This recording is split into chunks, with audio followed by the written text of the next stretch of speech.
I don't know why you would miss this. That's all I gotta say. He said we're making sure to come every year. Get your butt here, man. Get your butt here.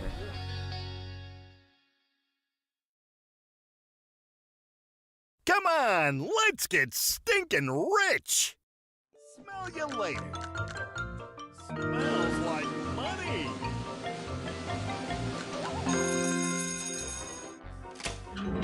Five free plays awarded. That smells wild.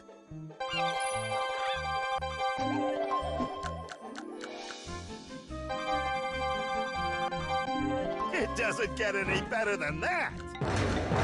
Smells like a big one.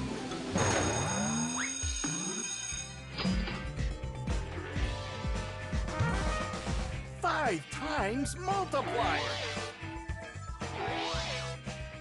It's raining cash. You gotta play to win.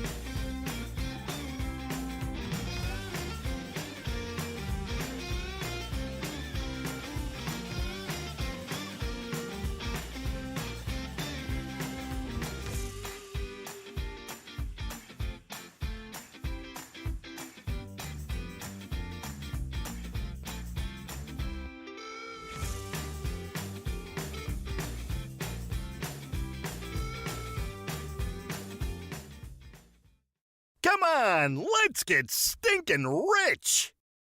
Smell you later. Hey guys, and we are here for a little cup of Joe. Not cup of Joe, I'm just, reading off things. No, we are in here for a little bit of game day bingo, just transferred over to the game day studio, and we got these prizes on the line. We are in line to take home this major prize, and people are still able to take home this major prize. No, we're moving on to the mini prize, which ain't too bad, $421. And people have 2 more opportunities to take it home. And let's see if it goes out. No, we're moving on to that $3 must-go prize, and it's Wendy and I don't know how to say that name. I don't know. Maybe G Nick. G Nick over at like G Willikers, but G Nick. We over at Beatles Bar and Grill. But we'll be streaming all these games to you guys live on the Pilot TV Player Connect app, pilotgames.com/PilotTV, YouTube Live, as well as the Twitch app. Our channel name is MegaSota on both YouTube Live and Twitch. So hopefully you guys are checking those out, sending in some messages, and we'll shoot you out some luck for checking in. That's right. But of course, we have been installing a lot of those brand new Pilot TVs to a lot of brand new locations. And some of those locations include the McHugh's Grill and Bar, Muddy Chicken in Burnsville, Muddy Cow Shakopee, the Carboni's Pizza and Sports Bar in Burnsville, the Red Men Club, the Flame Bar, Red Fox Tavern, Goodfellas in Lakeville, Old Piper Inn in Lakeville. But we do have a winner. We got Barb's over at Moose Lodge in Grove Heights, along with the lucky numbers 5, 7, 74, and 75. But nice job to you, Barb's, taking away that win. But of course, I'm going to finish up this list of brand new Pilot TV locations and to end it off with Goodfellas in Lakeville, the Old Piper Inn in Lakeville, and Blasco's Embassy Bar. Oh, yeah. Seeing Barb up there get the win during Lucky Fours made me think that I think I heard something about a Barbarilla remake coming out. Do you know? I think it's Barbarilla. Barbarilla. I'm not too sure if I know. Here, I'll take a look and see if I'm familiar with it. Yes, it's a 1968 film. Okay. And it's starring Jane Fonda as Barbarella. Interesting. I kind of recognize like the poster of it, but I don't think I've ever watched it. That's interesting. It's Queen of the Galaxy. I totally would have liked this as a kid. Yes, and cool. Euphoria's Sydney Sweeney is going to be starring as Barbarella. Oh, so they're making it a new thing. Yes, they're going to come out with a new one, which I thought it just made me think of that they're coming out with a new one on this day. I haven't even seen the original, but I only pay attention to it because Barbarella. I mean, yeah, it's a fun name. That's cool. So it says the president of Earth sends space adventurer Barbarella on a mission to retrieve scientists She crash lands on a planet and explores the strange customs after a man rescues her from captivity. Interesting. That sounds like it'd be a fun story. Yeah. That's pretty cool. Yeah. So I might watch the remake. You know, maybe. I have no idea. I might have to watch the original first. Yeah, exactly. Especially because Jordy has grown my love for Jane Fonda. She's a huge Jane Fonda fan, and so I feel like I owe Jane Fonda that I watch hers at least give first. it a try. Yeah. Well, we got to talk about the jackpots that went out this week, as we've given out 25 jackpots over the last 7 days and 349 jackpots during this season 12. But the ones we are going to specifically be highlighting today are those 4 jackpots that went out just yesterday. A really nice add to that jackpot list. Yeah, 100%. Starting it off, it was none other than Jim Rocks over at Eagles Elk River, taking away $1,544. Nice job to Jim Rocks. But then up next, it was SMQ over at Trapper Bar and Grill, taking away $1,712, being the biggest jackpot of the day. Yeah, well, I mean, the $1,000 jackpots did not stop with SMQ, as every single one of our jackpot winners yesterday got over the $1,000 mark. And the next one went out to TMO over at Malone's Bar and Grill, taking home $1,363. And the final jackpot that went out on Tuesday went out to Jeff Rowe over at City Club Bar, taking home $1,073. Good job to all 4 of those winners. I mean, all over $1,000. Great stuff. Now we want to see even bigger prizes go out during these games, as we are about to be in this first game of Game Day Bingo. That minor prize went out on the very last game before we got enrolled. And so that Musco prize should be a double Musco. Should be some really, really good stuff. We also got that major prize has clicked up from 51 to 52 balls or less during that 1 to 4 time. $4,415 available there. And then the mega prize, we're always keeping our eye out on that one. $12,794 you can take home in 46 balls or less. And that's not too crazy, because you've given out that mega jackpot in 43 balls and in 47 balls. So really close to that 46 ball count. Yeah, very, very true. So it's definitely very achievable. Try and get a chance at it in these coming games, because, I mean, at the same time, you can get a chance at the major, minor, and that Musco's looking really good too. $95.80 for this upcoming game. But, of course, we do have a lot of awesome E-Tab stuff happening, so you could be winning some jackpots in those games, including the brand new one we just released called Bounty Hunter. You can collect some lucky horseshoes and try out that Bonanza bonus round. Or you can try your luck and pick a lucky door in the saloon door bonus round. And both are a ton of fun. Definitely check them out and try and get some awesome jackpots in that brand new E-Tab game. Oh, yeah, definitely some really, really great stuff there. We love those E-Tabs, especially the newest ones like Bounty Hunter. That's right. But if you guys want to see a preview of that E-Tab game, you can go and give us a like and follow on our Facebook page. It's as easy as searching up Pilot Games and you'll see our logo. But you won't just see the preview of that E-Tab. You also see weekly bingo schedules, event details and reminders, big progressives, player pictures, and so much more, including a website link that has which is our link tree. It has links to bar locations, our social medias, pgl.world, and so much more. We definitely love our social media, and Amelia does such a great job of keeping that up to date. Oh, yeah, 100%. So definitely check us out on there. We got a ton of stuff you guys can check out. But while you are perusing our social medias and playing these Game Day Bingo games, we do have a ton of bingo all throughout the day that you guys need to know about. I mean, we start off every single day here at Pilot Games with a cup of Joe with Jordy in the morning. And, of course, during that time, we go over all the good stuff that we got going on through the day. Jackpots to watch out for, highlighting jackpots from yesterday and all that good stuff. Find a lot of info in those little broadcasts. Shakeups in the standings, new E-Tabs coming out. Pretty much a lot of the new stuff about Pilot Games is on that cup of Joe with Jordy. 100%. And we normally upload them and stuff to Facebook as well. So if you miss out on it, you can catch up with the reruns on Facebook. But we do have Lucky over at All-Star Sports taking away a nice must-go, bigger than the minor this time around, $95.80. Nice job to you, Lucky. But, of course, right after Cup of Joe, we start off the bingo day with some Vikings bingo, the 25-cent cards. We run those games from 12 to 1 p.m.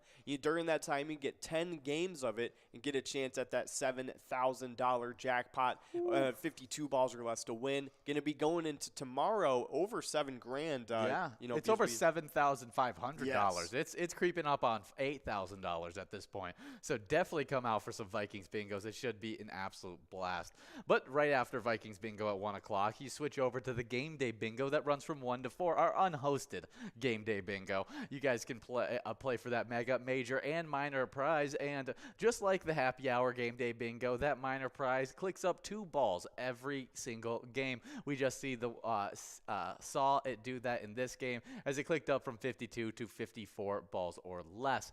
But all those prizes do grow and roll over to the following Game Day games, as those happen to be at 4 to 6 during our happy hour. Awesome stuff. Well, definitely stick around because we got a whole ton more chances at these prizes. The minor's looking good, starting to click up a little bit. That major is looking really good too. And, of course, our mega jackpot, 46 balls or less to win. Definitely worth trying a chance out on it.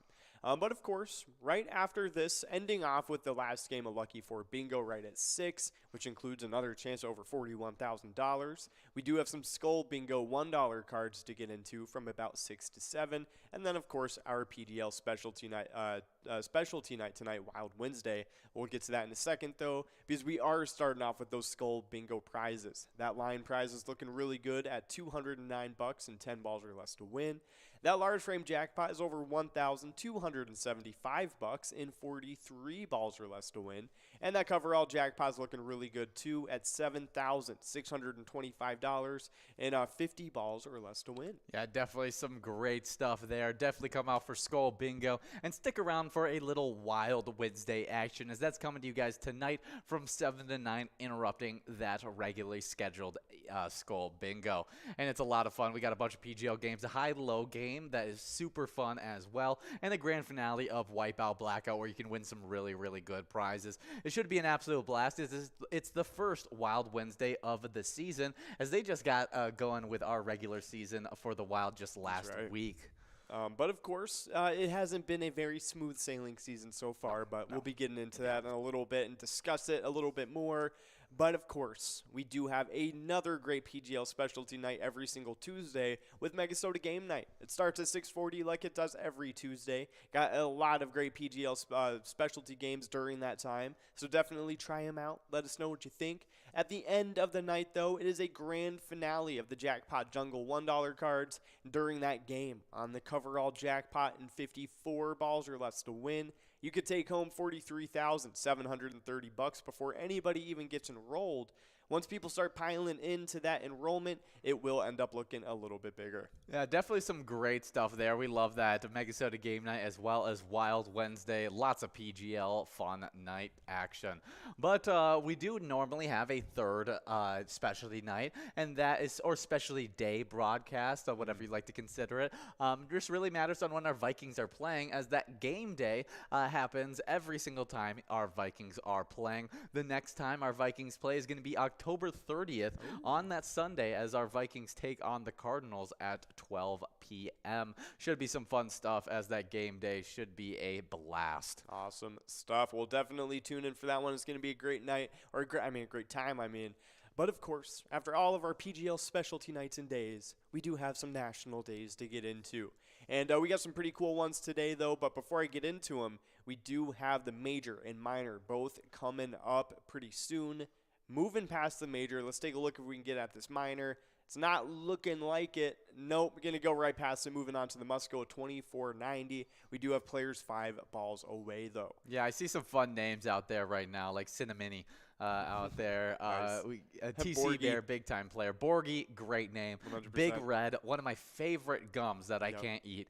We got Paul over at the Doghouse in Carver, taking home the Musco prize of $24.90. Great job, Paul. As we're about to get enrolled into a game number 3 of Game Day Bingo. That minor prize should be clicking up and growing in this next game, so watch out, get enrolled, and press play. But, we were talking about the fun names out there, and I said Big Red, and I was like, I hate that I'm allergic to artificial cinnamon. Yeah, and it's not like actual cinnamon too. No. Like, I don't have an actual cinnamon allergy. I just have an artificial and I would love to actually find out what it is, because I'm sure there's some artificial cinnamons I can have, but like there might be just a particular ones that I can't. The one that Big Red uses makes my tongue swell up like crazy, and I just hate it because I love Big Red gum. It was my favorite gum as a kid. So apparently, imitation cinnamon is primarily pure cinnamaldehyde, or okay. a related chemical. Interesting. It's chemically identical to what's found in cinnamon sticks and ground cinnamon, so you're not consuming anything you wouldn't also be getting from real cinnamon. But I'm willing to bet that there's something in this whatchamacallit. I'm sure there is like people who can't handle this other stuff while they can handle cinnamon, like allergy wise, because Yeah. allergies are weird like that. Interesting. That is really, really weird. Yeah, because like it's probably like natural and artificial flavoring in it. You know what I mean? Yeah. But, like, so it has to be like a little. It's mix. probably a mix of a bunch of different things. Yeah. The reason why And the there's red something food in dye, there. whatever Yep. it is, Yep. that makes the cinnamon gum what it is.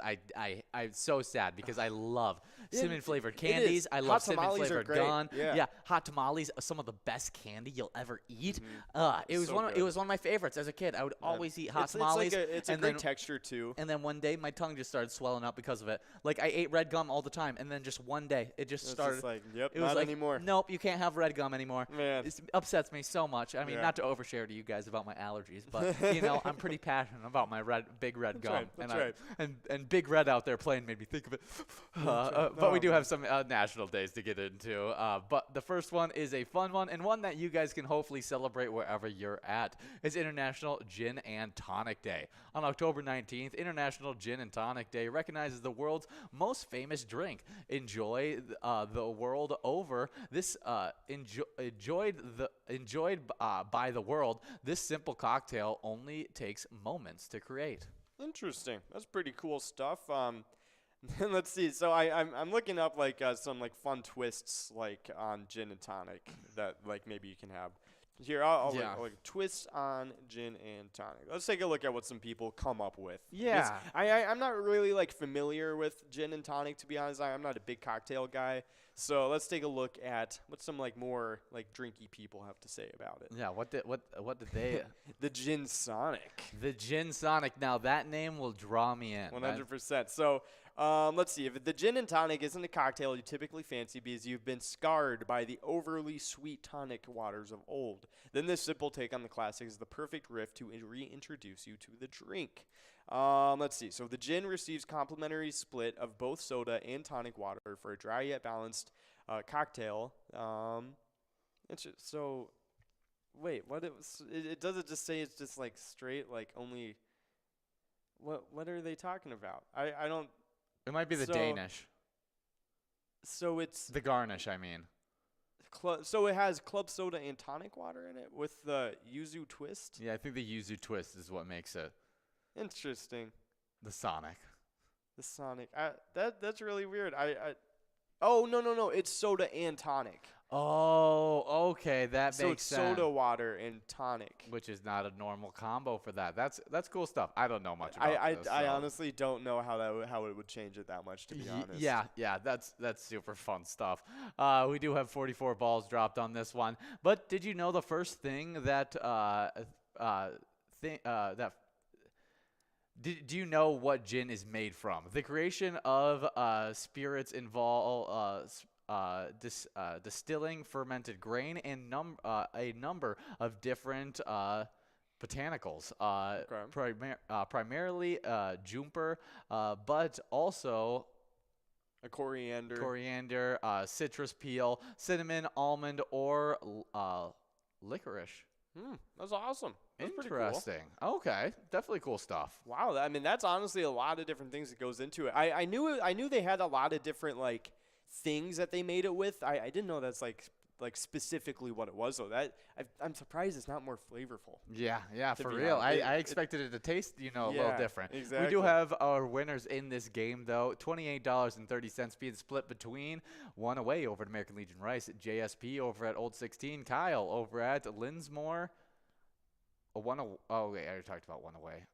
Kyle over at Linsmore Bar and Grill, and Luke over at the Maple Liquor Store. Good job to all those players splitting up that prize. But that minor prize is still growing into this next game. Should be some really fun stuff. Not to mention that major prize is still at 52 balls or less. But for you calorie counters, a shot of gin is 110 calories, while the average glass of tonic is 55 calories. That's a lot of calories for a shot. Yeah, definitely. definitely. I don't know how much the average shot calorie is. I thought like vodka was supposed to be like a very small amount of calories. And I don't know. stuff. Look that up as I read off the next. I'll Okay. read off another fact.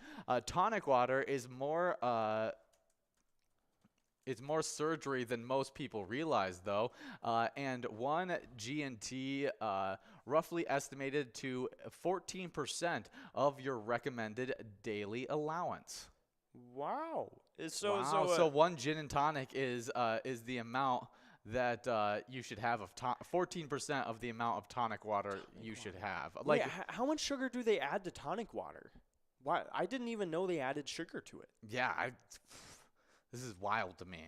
I need to have a gin and tonic, I guess. I have no idea what it tastes like. So apparently, it's sweet. I guess I didn't even know it was supposed to be super sweet. Yeah, it's kind of surprises me. Yeah, interesting. So I'm not very learned about like that kind of thing. So Alcohol at all, to be honest. I don't know but anything vodka about. has 97 calories in a shot. Okay, so yeah, it's comparable. That's like 110 to that's 97. pretty crazy. Yeah, I didn't realize there was so many calories in like liquor. Yeah, there's a ton. There's so many. Not as much as beer though. No, that's hey. Not even close. It's like drinking of whatchamacallit, sleeve of bread. Yeah, exactly. That's what it feels like sometimes, mattering on what beer you're drinking. Yeah. But they also said the UK spent over 1.12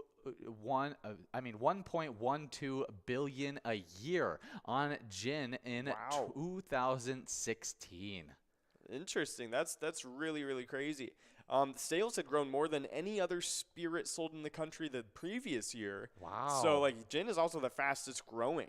That's really interesting. I would expect it to be an old classic, not a growing fad. That's pretty crazy. Yeah, I mean, I like gin and all, but it's just another alcohol to me, I guess. I'm not a fan. I mean, maybe I need to try a really nice shot of it or something. I don't know.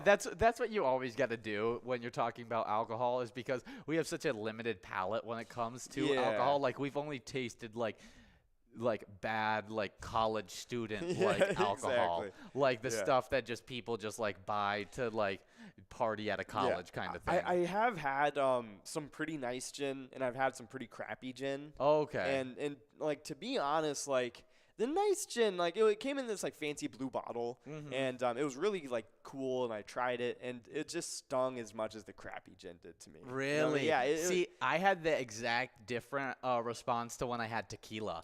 When I had a really cheap tequila, it's one of the hardest things to put down. When you have expensive tequila, it's one of the easiest things to put down. Man, I can imagine. Yeah. I think the nicest tequila I've ever had was probably just what's the normal just big branded tequila. Oh, I have no idea. I don't know. Yeah, there's the biggest popular brand is probably the nicest I've had of it. I've never had super nice top shelf. Yeah, I had a buddy that his parents were from Mexico. Okay. And they're huge. They grew up all in Mexican culture and everything like that. And tequila is all over. It's huge there. It's one of the main produces of it's kind of like Mexico. bourbon here and stuff. Yes, you know what I mean? exactly. And so they knew good tequila, and he brought out some for me when I was probably just turning 21, super young still in my drinking days. And he taught me the whole entire technique of how to do it. And I was like, if I drink it like this, it's gonna come right back up. Yeah. And when I took it, it didn't feel like anything. All I did was got the taste, the hints that he was talking about. He was like, taste the hints of all this different flavors. And I was like, I do taste the hints, but none of the sting. This is awesome. That's hilarious. Yeah, I mean, because with the whole drinking things, whenever people tell me taste the little hints of the hoppiness in the beer, blah blah blah blah. It's I feel like I can never really get it. Yes. So it'd be funny to actually go to a place like that and actually be able to know. A lot of it comes down to you learning a breathing technique on how to taste it. Even with the proper glass and stuff. Yes, that too. It's crazy how much the scents and stuff have to do with how you taste it. It's hilarious.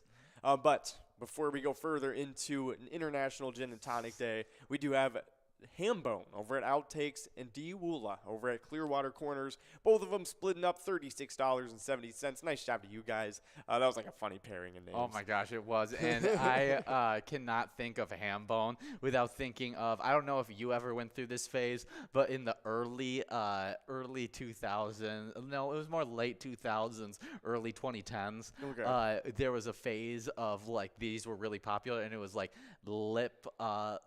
bad lip readings. Oh, yes. Yes, yeah, and they did yeah, the yeah, athlete bad lip readings. Yep, they did well, NFL and all there's a that. whole video. Within the video, it has one of my favorite clips, and that's Adrian Peterson after he almost broke the rushing record. They Yeah. did a bad lip reading of his interview afterwards, and it just is hilarious. And at one point, he's like, "Hambone. Kill for a Scooby snack," and I just it sticks in my head every single time. So good job, Hambone. Yep. And if anyone else watched it, you guys know what I'm Oh my talking gosh! about. No, I did watch those when I was when they were coming out. They were so funny. See, those were some of the funniest videos I could show to my family. And another really funny one was when Key and Peele did the football introductions. Oh, those are hilarious. Those were so funny to me. Those are Oh my gosh. really, really funny. Yeah, no, Because were some really of them funny. are like, you're like, that could be like an actual introduction. Yeah, I could definitely see. Some, because the Well, players dude, get hilarious as well. There's a athlete named General Booty. Yes. Like I think in baseball or football. I think it's football. And he's just chilling out there. Yeah. He's doing his thing. Yeah. And he's probably like one of the best athletes in Oh college. yeah. And No, I can it's- respect it. That's definitely some cool stuff. It's like what's his DeColdest Crawford. The Coldest Crawford. It's genius. Best names. Because like dude got like a marketing offer just based off of that. Yeah, I know. I Like, want to. because I don't think he was really like he wasn't even a big prospect or anything. Yes. Yeah. Like I saw, and he just already got offers to like get. I think like, he was big enough to get like big D1 offers, but I Okay. don't think Yeah, he yeah, was like a 4-star or anything no, like no, that. no. Yeah, no. Because he ended up going to a big college though. I don't remember where he ended up going. I thought he was going to go to LSU, but I don't remember if he actually ended up going to LSU because they don't really follow He did get him. an AC commercial. Oh, did I No. knew? Oh, yes, I did Yeah, know that. I yeah. knew he had. It's from some local company Yep. of where he's going to college. University of Nebraska. Oh, okay. So he's in the Big Ten with us with Minnesota. That's right. That's Really, right. really cool stuff. Okay, we got balls dropping in this game, though, and that minor prize has a high likelihood of going out. It's at 60 balls or less, $207. We'll see if anybody can win it. Players are already 20 balls away, and if we miss out, we got $46.90 available on the must go. 100%. But of course, before we move on from Gin and Tonic Day, I'll go over a couple popular recipes. This one, it has they added coffee liqueur to it to make it like Ooh. a cigarettes and coffee kind of aesthetic. Interesting. That's pretty cool. This one's a pink gin and tonic. So it's like whatchamacallit, has some Angostura bitters added to it. It adds like a small dose of the deep red. So it makes it like a little pinky. Really That's pretty cool. Yeah. And they have an apple chai one. That sounds pretty cool. Mm-hmm. They have one with like I think like different like grapefruit, strawberry, and lemon wheels in it. Wow, that sounds good. Yeah, That sounds like yeah, a tasty I one. feel like adding a lot of citrus, different citruses and stuff would probably be good. Yeah, that seems like the best option for you. Well, happy International Gin and Tonic Day. Hopefully you enjoy it wherever you're at today. But we do have some more national days to get into before we start talking about other stuff than national days. 100%. Up next, we have World PB&J Day, or Yes. World Pediatric Bone and Joint Day, which is a pretty important one. Yes. But it is also known as PB&J Day. And this year, or not this year, but each year, spreads awareness about the impact of musculoskeletal conditions in children. And this day, it also educates the healthcare providers and the public. Yeah, really, really cool stuff. Definitely a good one. Always like highlighting any kind of medical field within children medicine, just because it's so important during that time, and they need so much help during that time. So it's really, really cool stuff to highlight and for people to get more educated and maybe even give to children's hospitals to be able to Yeah. help with these kinds of things. 100%. But we do have a couple winners. We got Los Lobos over at American Legion St. Peter and Jules over at VFW Spring Lake Park. Both of them splitting up that must go at 46.90. Nice job to you two. But yeah, days like these are super important. I mean, like as a kid, I spent a lot of time in children's hospitals and stuff. So I mean, I always had great experiences. So it's nice knowing that like there's so many things that go to support those hospitals. Oh, and yeah. it's nice knowing that kids in America get a lot of great health care. Yeah, it definitely is awesome stuff there. So happy World Pediatric Bone and Joint Day. I guess we could talk a little bit about just kids in general. I just think about thinking about the kids and like preparing their bodies for growing up and everything like that. Made me think about a story about there was a college a football player that as a child his dad would just stretch him out a bunch because he was like he needs to be like flexible to become like the greatest athlete of all time. And so ever since he was a kid he was planning out that this kid was going to be like a professional athlete, and like he would stretch out his hamstrings, would like make sure that he was as flexible as a child as he possibly could be without hurting him, obviously. And he actually ended up being like the #1 high school recruit, was like one of the top draft picks for a quarterback and stuff like that. Ended up not working out in the NFL or anything like that due to some mental issues due to pressure from father throughout his childhood. But outside of that, it was pretty crazy that like the preparation probably had a little bit to do, like him like stretching him out as a little kid and stuff like that probably helped him like in the long run. Physical conditioning and stuff. I mean you probably well, see, I think stretching and that sort of stuff as a kid helps a lot more than like working out as a kid. Oh, for sure, You know what I mean? Well, I think stretching in general with athletics is more important than most strength things. You can't utilize your whole muscle if you're not fully stretched out, and so what's the point of gaining all this muscle if you can't utilize all that muscle? So staying flexible is a huge part of athletics and can do a lot more for you as an athlete than any kind of like lifting or training can do, just for health reasons and for just being able to use your whole muscles and everything. Because I mean, like you're thinking like in athletics, when am I going to be doing this motion? You know what I'm saying? Like when am I going to be like, well, like I guess this motion is probably a lot more like happens a lot more. But it's just like it builds up strength and stuff, but these like very fixed motions aren't usually what you're going to be doing in sports and stuff. Oh, so for sure. Like 100%. For sure. No, it's a mixture between what I would say is probably the most beneficial is stretching and plyometrics are the two biggest like helpers for athletics, and then you add in like a really good diet and training and regimen Tom Brady's rubber band workouts. Rubber band workout. That's That's right. That's the way to do it. Is I guess that's how you stay healthy for as long as he does. I mean, because it kind of mixes in stretching and like lifting in a weird way. 'Cause what is he, like 46? I think he is like 45, 46. Is he past 45 already? Yeah, he's 45 right now. He turns 46. He turned 45 this year, so he'll be turning 46. That is crazy. That is really crazy. That is longevity at its finest. How old is LeBron right now? Because he just dropped 30. LeBron's super young compared to that. He's in his 30s. Is he? I thought he got drafted as an 18-year-old. I thought he just turned like 39 or something. He's 37. Oh, he's 37. Okay. Yeah, he's young compared to Tom Brady. I thought he was. I thought he was a little bit closer to 40, to be honest. Yeah, no, he's only 37. 37. Yeah, I mean, Vince Carter was 41 when he retired. Yeah, I mean, LeBron's unprecedented longevity for basketball, but it's like compared to Tom Brady. Yeah, he still hasn't gotten to that because like even Tom in the Brady NFL, won a championship at 43. Yeah, because like in the NFL, like that longevity has never been heard of. Oh, you know what yeah. I mean? With the NBA, outside it's of like kickers. Yeah, with the NBA, it's just kind of like dudes have been in the NBA for 20 years before.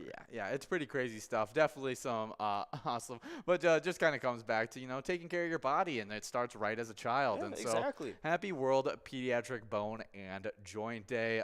Definitely a great day to highlight these kinds of things. Yeah, no, I 100% agree.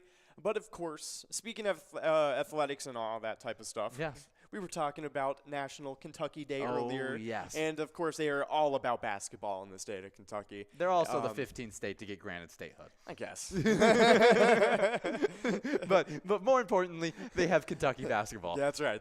But of course, before we get into Kentucky basketball, we have Player over at Boulevard Tavern taking away that minor in 58 balls. I mean, very, very early on.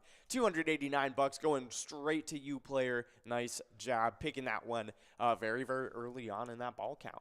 But of course, keep in mind, all you other players, even though we did give out that minor just now, we do have $65 still available on that must-go prize, so it is still going to be a very good game coming up next. Not only can you get a chance at that must-go, but you are also still playing for the major and mega, and excuse me, that minor is still going to be on the table too, even though it's in 52 balls or less to win. But of course, we do have a little bit of Kentucky basketball history to get into, and we got the most talented teams in Wildcat history that they've had. Yeah, because Kentucky basketball isn't known for as much as their success as how well they've been able to recruit. Yeah. Like how many NBA stars they've been able to have on their roster. And consistently. Oh, yeah, and it starts all the way in 1947, the 1947-48 season. Long before giants like Anthony Davis and Karl Anthony Towns headlined Kentucky's roster, the 1947-48 squad helped establish Kentucky as one of the nation's top programs in the nation. Under the direction of legendary Adolph Rupp, that team won the first NCAA tournament in school history. That feat would be repeated the next year with most of the same players, proving how good they are. What makes this team so impressive and so special is it allowed the team's stars to earn spots on the 1948 Summer Olympics basketball team, which won a gold medal. So they had players on that team that won gold medals the summer after. That is insane. Yeah, so that is like crazy. Yeah, they had Joe Holland, Jack Parkinson, Ken Rowland, that all started for that team, and 8 members of that winning title squad were eventually selected in the NBA draft. 8 members. That's insane. That's really impressive. That's not even that's more than your starters. Yeah, no, I mean, seriously. It's 3 people into your bench. That's going deep into your bench. That's really, really cool. We'll speed through these ones more because that was a little bit harder to describe of what talent was on that team. Yeah, exactly. Since it's so far away. Back. It's just that is really cool though. But of course, zooming in a little bit more into recent times, we do have 95 to 96 that season. Looks like they had one of the most talented Kentucky squads. It was Rick Pitino's. Featured 9 future NBA players. Antoine Walker, that's a big one. Wow. Tony Delk was another good one too. So yeah, 8 NBA players. That's a lot in college. I mean, again, like they were just talking about, the Boston Celtics drafted Walker at number 6 overall in the draft, while Delk, Walter McCary, and Mark Pope were also selected that year in the draft. Wow, that's really, really cool. So they had, from that team, they had 4 people get selected in the draft. A lottery pick. Really, really cool stuff. But let's see, another one, 2009-2010, getting even a little bit more recent. This was a really big one. Had John Wall. I mean, this was I think this is probably the most iconic. John Wall. John Wall. That was such a iconic song, and it came out while he was in college. Yeah. Like, imagine your college ego. Well, he was so out. exciting to watch. Yeah, you know what I mean? Like he was the Reggie Jackson of college basketball. Yeah, just one of the greatest players to ever do it. Yeah, and just like was so exciting to watch. Yeah, no, exactly. Right, Reggie Jackson, right? Whatchamacallit? Which are you talking about? Reggie Jackson, the Clippers? No, I'm talking about running back for USC, then for the Saints and the Lions. Reggie Bush? Reggie Bush, that's who I'm thinking of. He's kind of the Reggie Bush of college basketball. He was just so influential and popular in that one season. You know what I mean? Like, it was just crazy. Yeah. But yeah, no, I can definitely agree with that. But John Wall, led by him, it was insane. He was also... let's see. They had a 35-3 record. Oh my goodness. DeMarcus Cousins, Patrick Patterson, Eric Bledsoe, Daniel Orton. That's pretty crazy. DeMarcus Cousins and Eric Bledsoe both being on that team. Yeah, Eric Bledsoe didn't even start on that team due to the fact that John Wall was on the squad. Yeah, seriously. That's a really athletic guard to have. 2011, 2012. Just like the 1995-96 team, the squad was led by Davis, who lost once in a non-conference play and in the SEC Tournament Finals thanks to Christian Watford's buzzer beater at Assembly Hall. The Wildcats were denied a run at a perfect season on December 10th. Yeah, it was 2 years after Wall and Cousins, and it had Anthony Davis, Michael Kidd-Gilchrist as the two big stars. Oh my goodness, that is a tandem right there. That's insane. But we do have D. Woola over at Clearwater Corners taking away that must-go of $107. Nice job to you, D. Woola. That is a great must-go to grab. Yeah, they also had Terrence Jones, Marquise Teague, Doran Lamb, as well as Darius Miller, who all were selected in the draft. That's pretty crazy. And then another guy who got drafted a few years later. That's but right. This is the #1 craziest team that they ever had. Okay. Because all right. every single player on their starting 5 all went out to play in the NBA. And, I mean, there's at least 3 of them that start in the NBA right now. Yeah. What was it? Jaren Jackson, Devin Booker, and Karl Anthony Towns. No, Jaren Jackson's MSU, and he's super young. Oh, that looks like Willie Jaren Collinstein. Willie Collinstein. Oh yeah, dude. He's hilarious in 2K. He's Yes. so bad in 2K. Oh my goodness. I used to play with him all the time, and like one of the older 2Ks, because it was like it was a few years ago, and for some reason I kept getting drafted to the team he was on. I think it was the Kings. Oh. And it was so. Oh my goodness. Yeah, it was so they bad. were 1 game away from having a perfect college basketball season. This team was. They Wow. lost in the finals to a Frank Kaminsky-led Wisconsin the team. greatest Knick player to ever live. Yeah, Frank Kaminsky. That was who That's led that awesome. Wisconsin team. It was Frank Kaminsky and someone named Sam. I'm trying to remember his name, but he played for the Houston Rockets. That's so and has funny. has an iconic like fall like moment with the Houston Rockets where he has an open fast break. Oh man, I don't know. I've probably seen the clip if it's like a big one though. Yeah, look it up. Sam Rockets. Oh, you're looking at the Sam missiles. Just looked up military stuff. That's really funny. Sam Decker. Yes, Sam Decker. Oh yeah, he's Sam- hilarious. Sam Decker. He's iconic for Yeah, one of the biggest bloopers ever. Oh That's yeah, hilarious. but he was on that team as well with Frank Kaminsky that beat that Kentucky team that had, I mean, just an insane squad.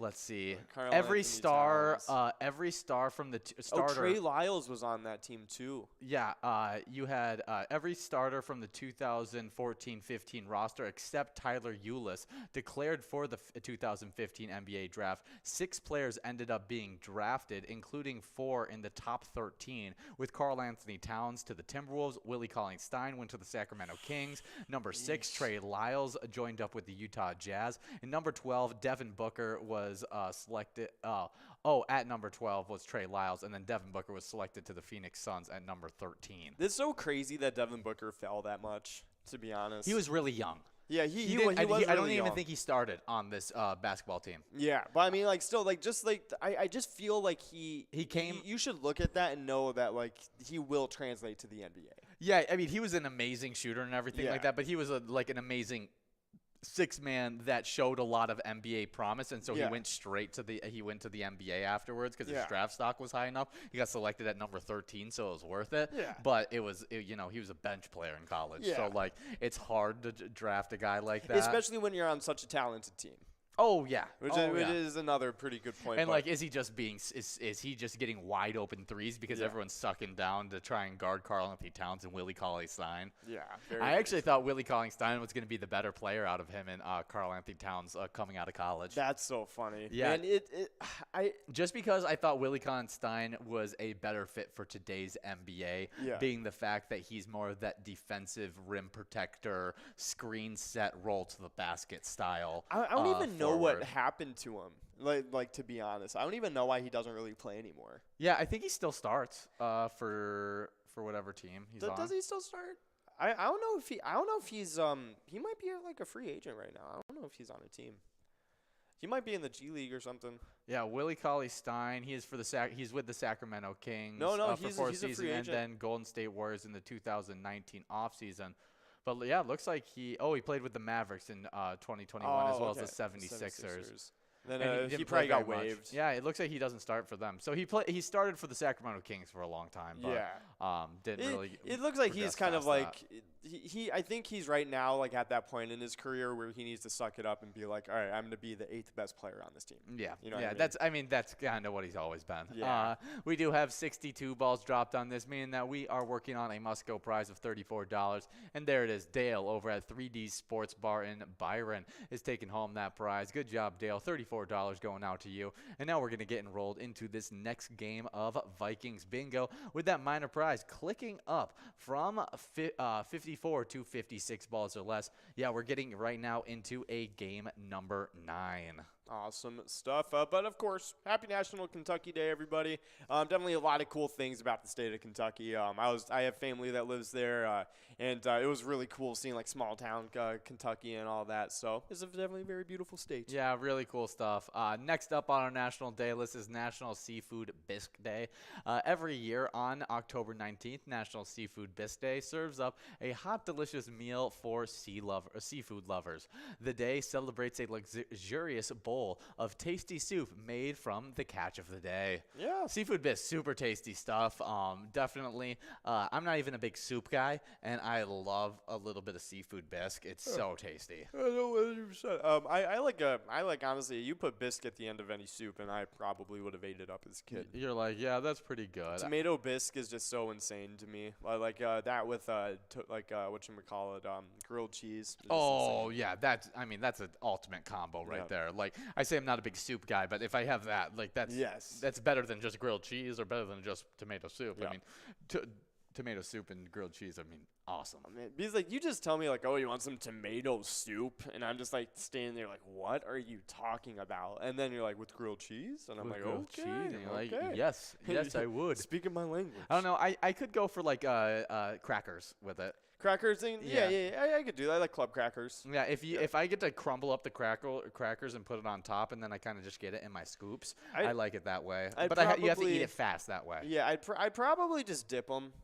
Yeah, I know that's a big one, but I need to be able to get more soup because I always have too much soup left over, and I don't have enough cracker left. Yeah. And so if I do the cracker on top, then I get like a full scoop underneath the cracker layer on top. Would you rather have the oyster crackers or the club crackers?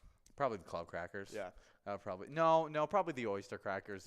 For if I'm crackling over them, but if I'm dipping it, it's definitely the club crackers. It's just such a richer cracker, like butter and stuff. Yeah, It's so good. But I would actually probably rather eat just a whole sleeve of the club crackers and not have any soup with it. Oh, they're so good. Yeah, no, awesome 100%. stuff. But of course, happy Seafood Bisque Day, everybody. Definitely a good one to celebrate. Maybe don't get it at a gas station. Probably be picky about where you order seafood bisque from. I would be too, or you may have to have a couple emergency trips to a certain place. 100%. But we do have a little Twins news to get into. It's a little bit of obvious Twins news that we've kind of been just not wanting to talk about, and we're 77-84 so far this season, but. It's more about why wouldn't the Twins pay Carlos Correa? Like, I would love for it to be that there's a competitive shortstop market and we could actually like find some really good other solutions for it. But it does seems like if there's no competitive offers for if there isn't any competitive offers for Carlos Correa, it's only the Twins to blame for themselves. The choice is Royce Lewis, Austin Martin, Brooks Lee, and their own youth, or you just lock up a position of need for the next decade and just make and do what's necessary to make it happen. Which I think is so important. A shortstop and an elite batter, one of the top shortstops in the entire league. He can go out there, secure him up for a decade, and then you never have to worry about that position again. One of the more important positions on the baseball field. It's a huge weight off of their shoulders. Yeah, no, 100%. And this was like a down year for him. He doesn't normally have years like this, so it's just kind of like. He still was consistent. Like he was an averagely good player. Yeah, exactly. Like he just wasn't great like he normally is. No, 100%. It's just kind of one of those things that I'd rather invest in him and trust that he's going to do better in our system next year. Yeah. Because he can only go up. Like it's not agree. like he's going to get worse on our team. And I'd rather take that chance and then try and just, I don't know, like do something else with the team. Like, do what you got to do. Like, maybe trade away some dudes for Shohei Ohtani. Yeah, Like, that was one thing we were talking about. Yeah, was exactly. I would love to pick up Shohei Ohtani. See, I I feel like with that, though, like, we definitely have to give up some of our more premier guys. Yeah, we'd probably have to give up like a Byron Buxton Yeah. for him or something like that. Yeah. Which would not be fun. But I mean, for a player like him, it's kind of he's one of those players that it's like there's nobody off the table to try and get him because he's just that good. Yep. We do have a Cons over at Route 47 Pub in Grub taking home that $30.90 Musco prize. Good job, Cons. But yeah, Shohei Ohtani, he's just a very talented guy, and if he doesn't want to be with the Angels, I really hope that the Twins at least put in a trade offer for him, as every team in the MLB should put in a trade offer for Shohei Ohtani. Yeah, no, 100%. I agree. I mean, and that's the thing. Like, his asking price is, like, huge right now. Oh, You know I what mean, it would be giving up so much Yeah. for you, but he's so young that it's not like you're trading It's for. like, at this point, I don't care. Yeah, It's not like you're trading you're not the Nets trading for Kevin Garnett and Ray Allen and Paul Pierce at the end of their careers. Like, you're trading for a up and coming star kind of thing. Yeah. Like, you can give away quite a few picks because you would have spent those picks looking for a guy to imitate half of what Shohei Ohtani does. And Exactly. so it's really it's a no-brainer. it's a no-brainer to try and put a lot on the market. Now, it could be an absolutely ridiculous amount that you'd have to put out there, which I don't want us to give up, like our complete championship aspirations just to be fun and have Shohei Ohtani. Yeah. But if we could get him and still remain a pretty good overall team, I mean, it would be so impressive. No, I 100% agree. I just, like, it's one of those things where if you can get him, if there's a possibility of you being able to get him, then, like, you do it. You know what I mean? Yeah, it probably somewhere includes like a Byron Buxton, Joe Ryan, and a few pick kind of ordeal. This is like, at that point, like, yeah, like, please. So, like, if we get to keep Luis Reyes, you know what I mean? Yeah. We get to, give up just a couple, like. Keep Duran. Yeah, keep Duran. That'd be great, too. Because, like, we have some up-and-coming dudes. You know what I mean? Like, I was like, I don't know. I feel like we would be able to make that transition. You know what I mean? Yeah, it definitely is. So it really matters on the asking price for him. I would definitely take a look at it if I was the Minnesota Twins. Just as, like I said, you take a look into anybody who's that talented that's not happy in their situation. Yeah, 100%. But, yeah, I don't know. It's just one of those things where you might be hearing a lot of talk about it, but it's also just like It's talk. It's such a big name. It is hard to move a big name. Like Exactly. There's so much that. Like with trade the Kevin capital Durant, the Kevin Durant trade. Yeah, like You know it's what I just mean? not going to go through because it's going to be asking for way too much. Yeah, and it's just for like him. like you can't give up that much, especially with But like also, like, it's different. Again, like, you're like Kevin Durant's an old player coming out of Yeah. his prime. Like, you don't see players as young as Shohei Ohtani not like where they're at and like want to get traded and away. honestly, like you can't That are even like blame also him. good like locker room guys. Like, Yeah. I've never heard anything bad about Shohei He's Ohtani. like, I mean, he was so polite about the way he said it. He was just like, I feel like I had a good season, and the Angels did not have a very great season. Yes. You know what I mean? Like that's literally like pretty much what he said, and I'm just like, dang. Like, so he's a young guy, doesn't have locker room issues. Yeah. Has a full like 12 years left in the MLB. Like, it's just you don't see this happening in sports. This is one of those things where it's like, okay, I'm offering him a 13-year deal like right now. Yeah. You know what I mean? Like 13-year, like as much as you can muster every year. Yeah, I'm like, trying to think of anything that's similar in sports that I've ever witnessed since paying attention to sports of a guy that's that young, that talented, You mean Kobe? and wants to leave his squad. But he didn't even want to leave Charlotte. He asked for a trade. He did ask for a trade. But like that at the same time, like it didn't end up happening. And you all from the Lakers. Yeah, from the Lakers. Yes, he did do that while he was still relatively Like right young. before they got Powell. And stuff. everyone thinks that he actually wanted to leave. It was his contract year. Like, Yeah. it was right before his contract. He wanted an extension on his contract. I don't think he actually wanted to leave. Like, No, it's definitely one of those things where it still generated the same like you know what I mean, everybody was like, whoa, Yeah. like we might get Kobe, you know what I mean? Yeah, it definitely did. But Like people online were like editing Kobe into Celtics jerseys. Yeah. You know what I mean? Just like going crazy with that. yeah, but Shohei Ohtani is younger. He is It's young, crazy. yeah. It's crazy. He's younger, and he's probably he's probably greater up on like the list at his age, like Yeah. because he's arguably the best player in MLB right now. Yeah, he's definitely like, I mean, he's like, you have to think like he's like top 10 at the very least at each position he plays. Mm-hmm. So it's like, you know, that makes him a top 5 player. Yeah, so it would be really interesting to see what kind of teams will put in any kind of offers for him. But we do have a winner, as Barb over at Ranch Family Restaurant 2 is taking home that $43.50 must-go prize. Definitely some awesome stuff there. But we do have an ETAP game that we teamed up with the Minnesota Twins to create, and it's called Twins Win. You guys can play wherever you're playing Pilot games at and see if you can take home some Grand Slam prizes in that Home Run Derby bonus round. Awesome stuff. But of course, we do only got about 2 minutes left to get into this next game of Game Day Bingo. In the meantime, we do have some Twiking Zone standings to get into. Starting it off, we do have the players. And of course, just keep in mind, you guys earn points for these standings every day from 12 to 1 when you're playing that lunch hour bingo. But starting off those player standings, we got in 10th place T-Bone over at Poppers with 99,000 points. In 9th place, we got Red over at American Legion Fridley with 104,000 points. In 8th place, it's Kirby over at VFW Blaine with 105,000 points. In 7th place, we got Caribou over at Cooper's Restaurant with 122,000 points. In 6th place, we got Tez over at Poppers with 144,000 points. 5th place, we got Loser Dave over at VFW Spring Lake Park with 202,000 points. 4th place is Sin Bob over at Corky's Bar South Haven with 203,000 points.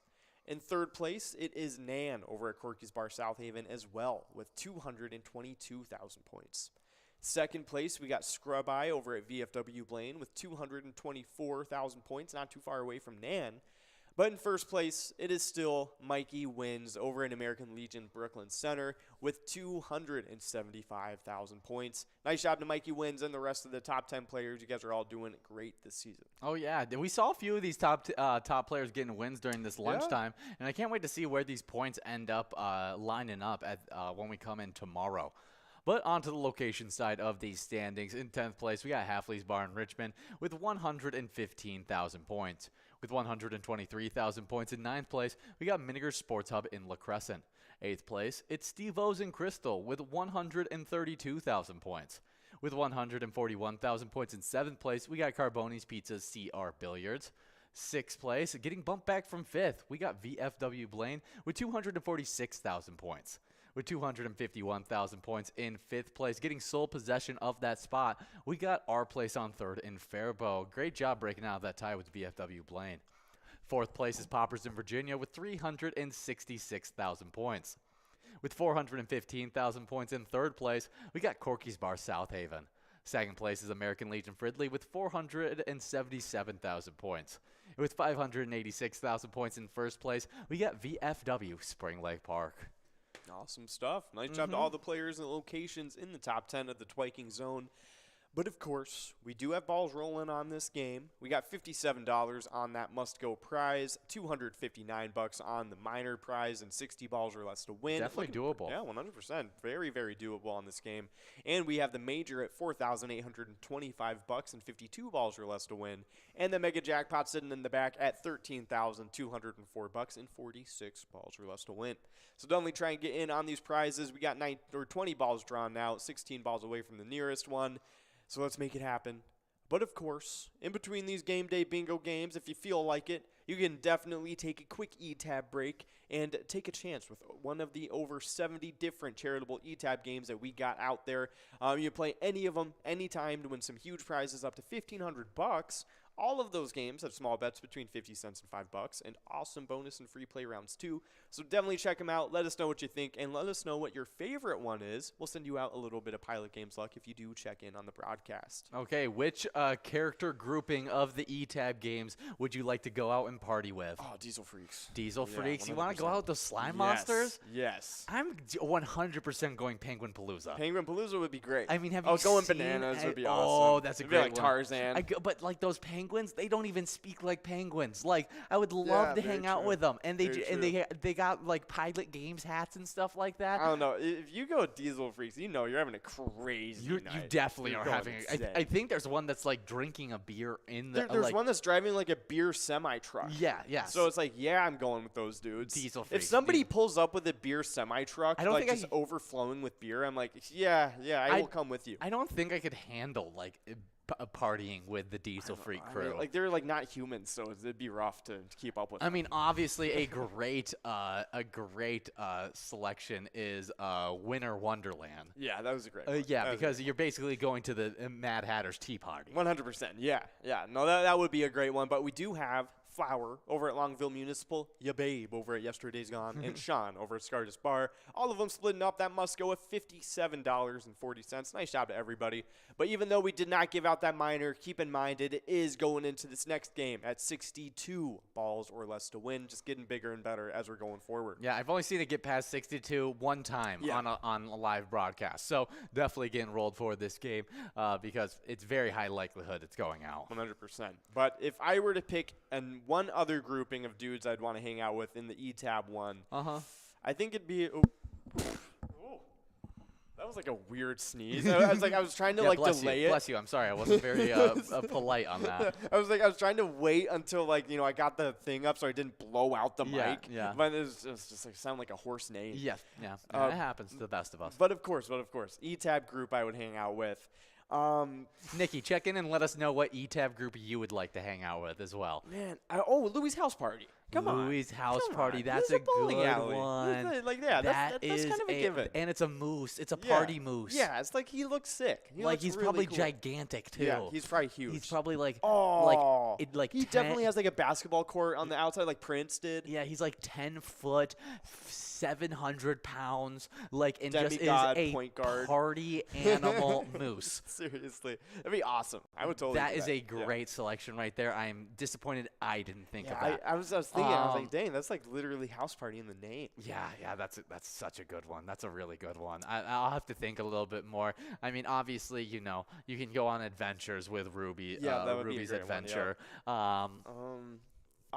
Voodoo Guru would be fun. Voodoo Guru is a Yeah. good one, just because it would, you bring a little spooky into That's it. right. That's right. It's Halloween. It's Yeah, October. exactly. So you get Oh, into that. I mean, House on Haunted Hill. Very true. is- Night of the Winning Dead. Night of the Winning Dead. Yeah. That's a good one Yeah. as well. If you want to, go with the spooky theme, I wouldn't Very like true. to be in the movies that are they're themed after. not at all. But I would love to, just like hang out with the characters that That's are in right. the game because they're a lot nicer in the game than I Yes. think they are in the movies. Yes, that's right. A lot better than the ghouls that you would be hanging out with. Exactly. But of course, I think that those are some pretty good ones. I think Diver Down would be fun. You're just partying underwater.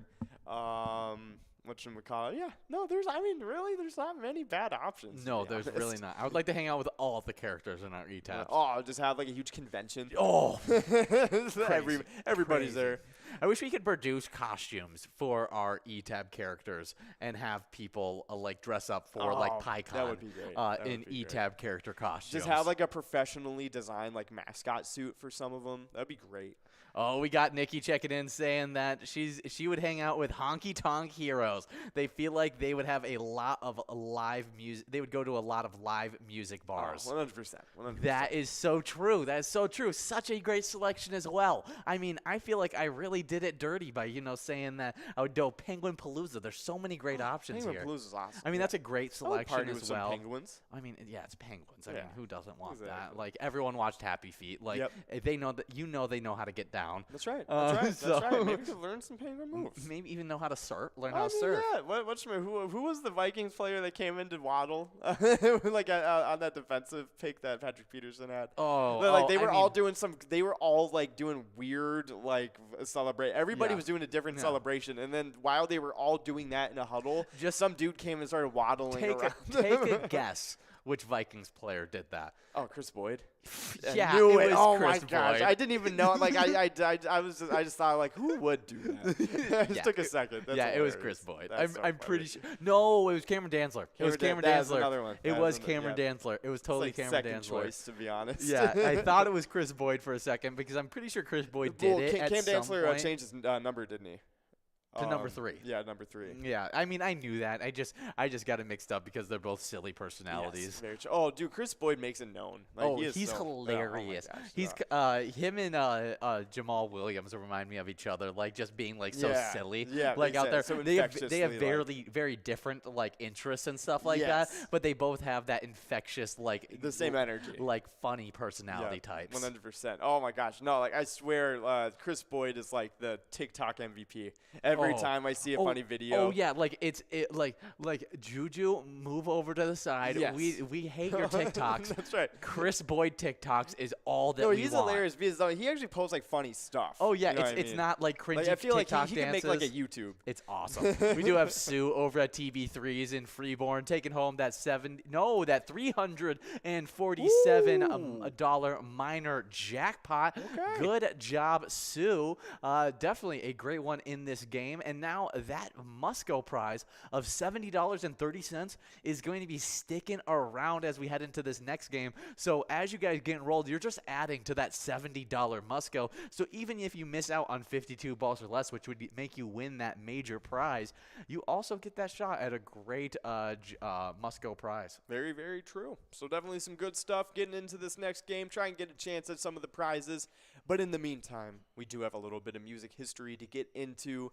And starting it off all the way back in 1970, the Australian outlaw film Ned Kelly, featuring Mick Jagger in his first starring role, is released to very scathing reviews. Yeah, really interesting stuff, as I just wouldn't have expected Mick Jagger to do something like this. Yeah, no, it's crazy. It came out in 1970, and they actually re-released it as like a different movie, not even related to this it's one. not a It's re-release. just about the same dude. Yes. And Orlando Bloom, Heath Ledger, and Naomi Watts were all in it. Yeah, which is just a crazy cast. Yeah, Ned Kelly is played by Mick Jagger and has served 3 years as prison, sentenced for stealing horses, and is released. However, he cannot even begin to get his life in order before his mother is arrested and falsely charged with murder. This is the last straw for Ned, and he goes on a crime spree with his group, including Joe Bryn, played by Mark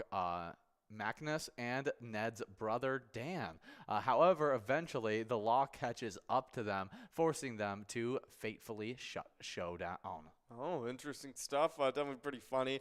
Sounds like an exciting movie. Maybe it's just definitely not that good. It's definitely not good. It looks great. I mean, Mick Jagger looks fantastic in the film. Hilarious. Oh my goodness. He has like a weird beard too. Oh no. That's so funny to me. Honestly, he kind of looks like Austin Butler with a beard.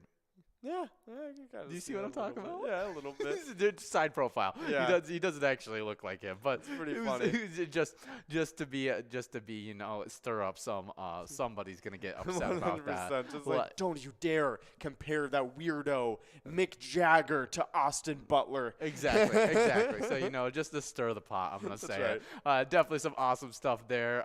Really funny, starring in Ned Kelly, Mick Jagger. Next up on today in music history, in 1985, thanks to an innovative video that takes place in a comic book, Take On Me gives the Norwegian group Aha a #1 hit in America. Awesome stuff. Definitely really cool. I loved this music video. Like, I watched it all the time on YouTube and stuff. So it's a great one. Yeah, honestly, look up the. That's really cool. it's- So it's like them in real life in a comic book. Yeah, and it looks cool too. Like it has like a thing where it's like, oh, they're in the comic book in love, and then all of a sudden like they're running away from like comic book villains. That's so cool. Yeah, it's pretty awesome. It's definitely. And it's pretty such a cool. great song too. Yep, it is 100% a great song. Yeah, Aha is awesome. I have a couple songs by them. Do they have multiple good songs? The Sun Always Shines on TV is another good one. Maybe look at other recordings. I think that might be their other songs. Yes. Oh, no, that's just that's covers of Take On Me. Because Weezer did one that ended up being really big. Oh, yeah, no, I got to go to AHA to find out Yeah. what else they've done. Yep. Let's take a look. Yeah, you can go to songs, and I can point out some of the fun ones. Crying in the Rain, The Sun Always Shines on TV, and Take On Me. Those are my top 3 songs. Ah, that's really cool. I think I've only heard Take On Me. Yeah. As that's, I mean, so iconic. Yeah, no, I don't think they, I think they were the ones that didn't know English when they made that song. Really? Yeah, none of them knew English. And that so, makes a lot more. That makes a lot of sense. Yeah. To be honest, just Yeah. because they, it doesn't take a large vocabulary skill Yeah. to sing the song that they did. No, it And was a a lot very of- simple song. And a lot of the words that they're singing, they're like extending out in a long period of time. So any kind of mispronunciations or anything like that would totally get like thrown out as like just, oh, he's singing the song kind of thing. That's why I probably would have. I never even recognized that it was sung by Norwegian. I thought it was just an American like a classic song. Yeah, very, very true. I mean, it's fun. It's fun though. They're a great group, and it's funny. I used to love them. But like That's really fun. Duran Duran and Tears for Fears used to be like my top 3. like, in That's high school. It was so really, funny. really funny. Yeah. Awesome stuff. Well, definitely some cool days in music history. But if you want to be a cool PGL player, before I get into that, actually, we do have some winners. Nice. Yeah, we do. We got Woola over at Clearwater Corners, The Dude over at JJ's Bowling Lounge, and PPTC over at Gas Can Bar and Grill. All of them splitting up that musket of $117. Nice job to all of you guys. That's funny. The dude from Big Lebowski, whatchamacallit, the character that what's his name plays. We're right now getting enrolled into a game number 15 with that minor prize clicking up from 52 to 54 balls or less. Definitely some great stuff there. But you were talking about Jeff Bridges. Yeah, Jeff Bridges plays the dude in Big Lebowski. And whatchamacallit, Noah, one of my friends, he made it to where all of his contacts are famous film characters. Oh. And he made me the dude from the Big Lebowski. That is great. That's awesome stuff right there. You want to hear of just funny actor mistakes? Jeff Bridges is connected to one of my main actor mistakes of all time. With Kurt Russell? And it's the fact, no, not with Kurt Russell, surprisingly. Okay. It's actually with old Mel Gibson. Oh. And I get old Mel Gibson confused with Jeff Bridges. Okay. And I get young Mel Gibson confused with the guy in Unbreakable. Oh, James McAvoy? No. Unbreakable? Whatchamacallit? It's the Are you talking about the first one with Bruce Willis? Bruce Willis. I get young. Mel Gibson and Bruce Willis mixed up. I can understand It's like a what would you call it? A spectrum of actors that I just kind of like confuse on a regular basis. Yeah, no, young Mel Gibson with young Bruce Willis. I can kind of see that a little bit. Yeah, he just is Bruce Willis with more hair. Yeah, because like Mel Gibson played a lot of those more serious action roles too. Especially when he did have like shorter hair and stuff. And then him older, he doesn't have the long hair that Jeff Bridges has, but he has that like big full facial hair that Jeff Bridges has, and just for some reason makes me confused with all of them. Yeah, 100%. That's pretty funny, but of course, pretty cool stuff going on with them. But I was about to get into PGL.world before we got completely, we're scatterbrained here on the broadcast. That's right. And so make sure you guys are getting signed up at PGL.world and become a member of our league. PGL players, they compete for points and have access to insider information, including a monthly newsletter that has so much great information in it. And if you get signed up, we'll highlight you on our new member spotlight.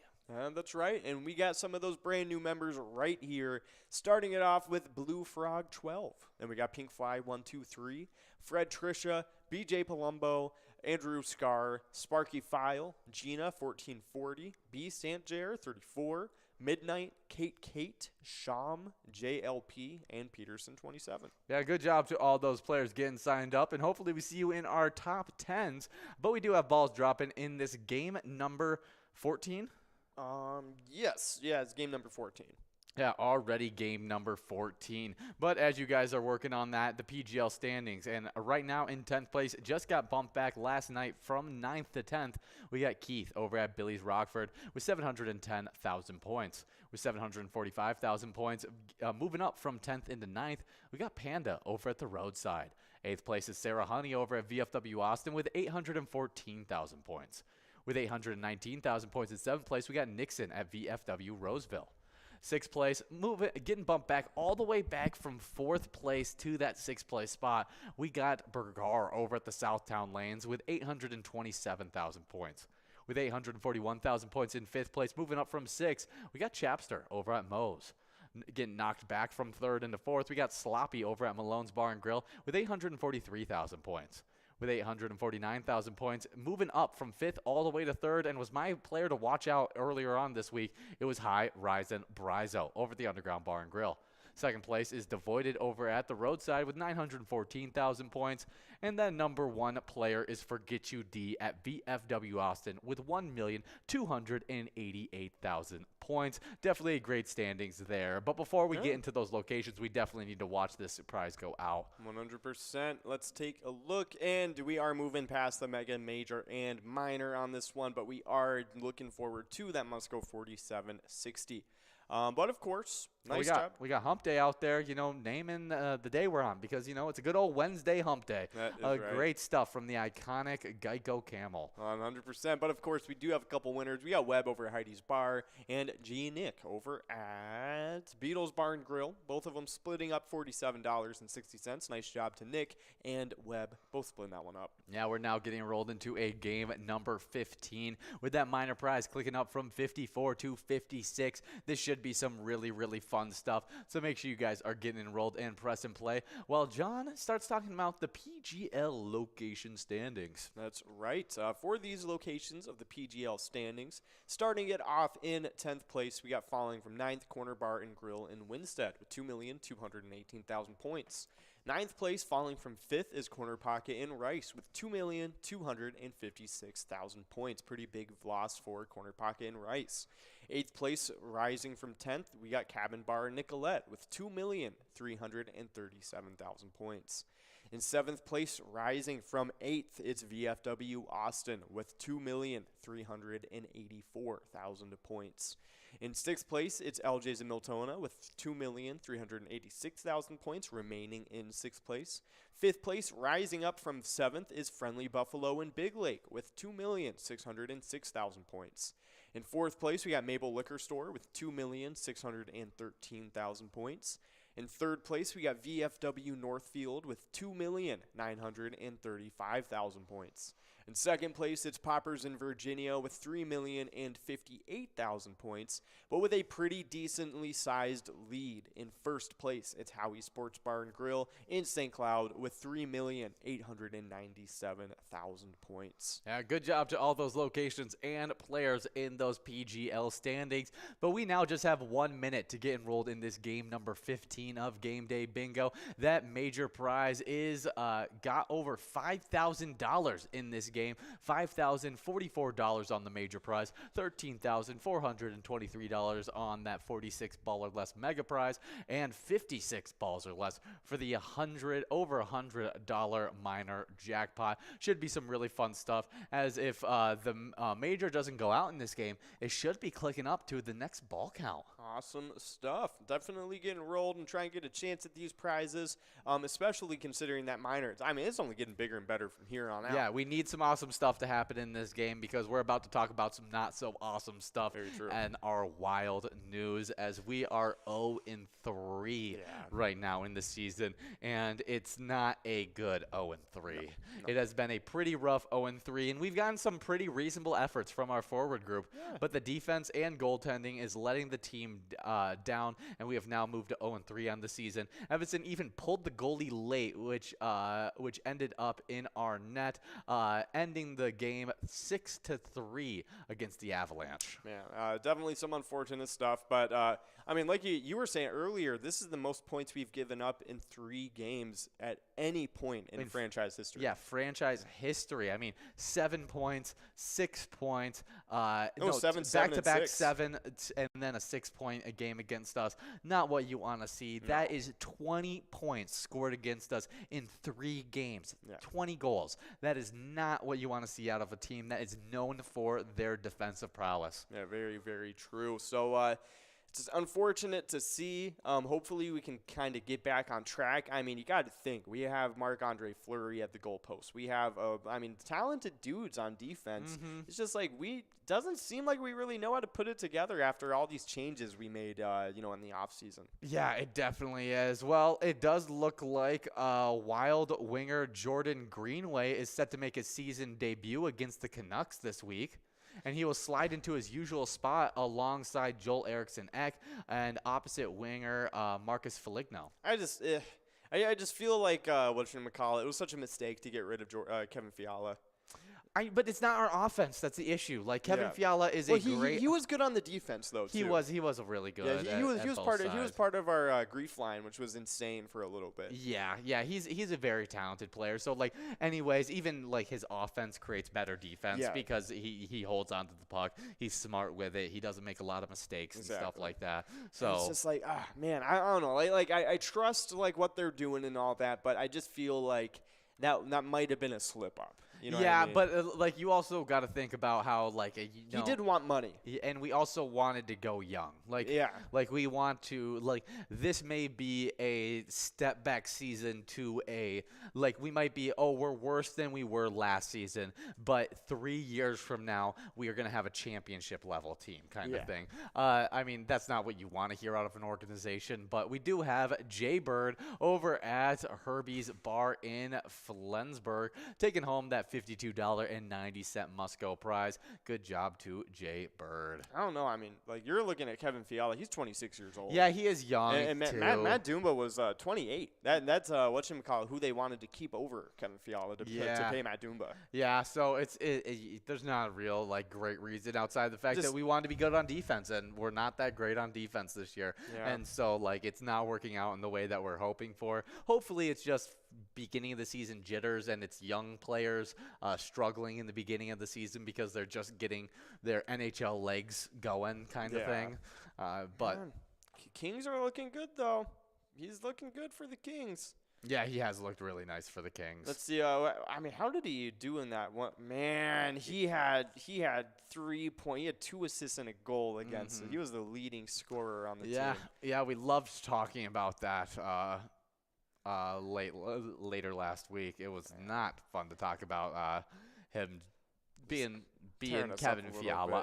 It's what we expect out of Kevin Fiala. He's a really good player. We saw him do it all season last year against really good defenses. So it's unfortunate, but it's just one of those things. We can only hope for the Wild to start turning it around, and we have the talent to be able to do so.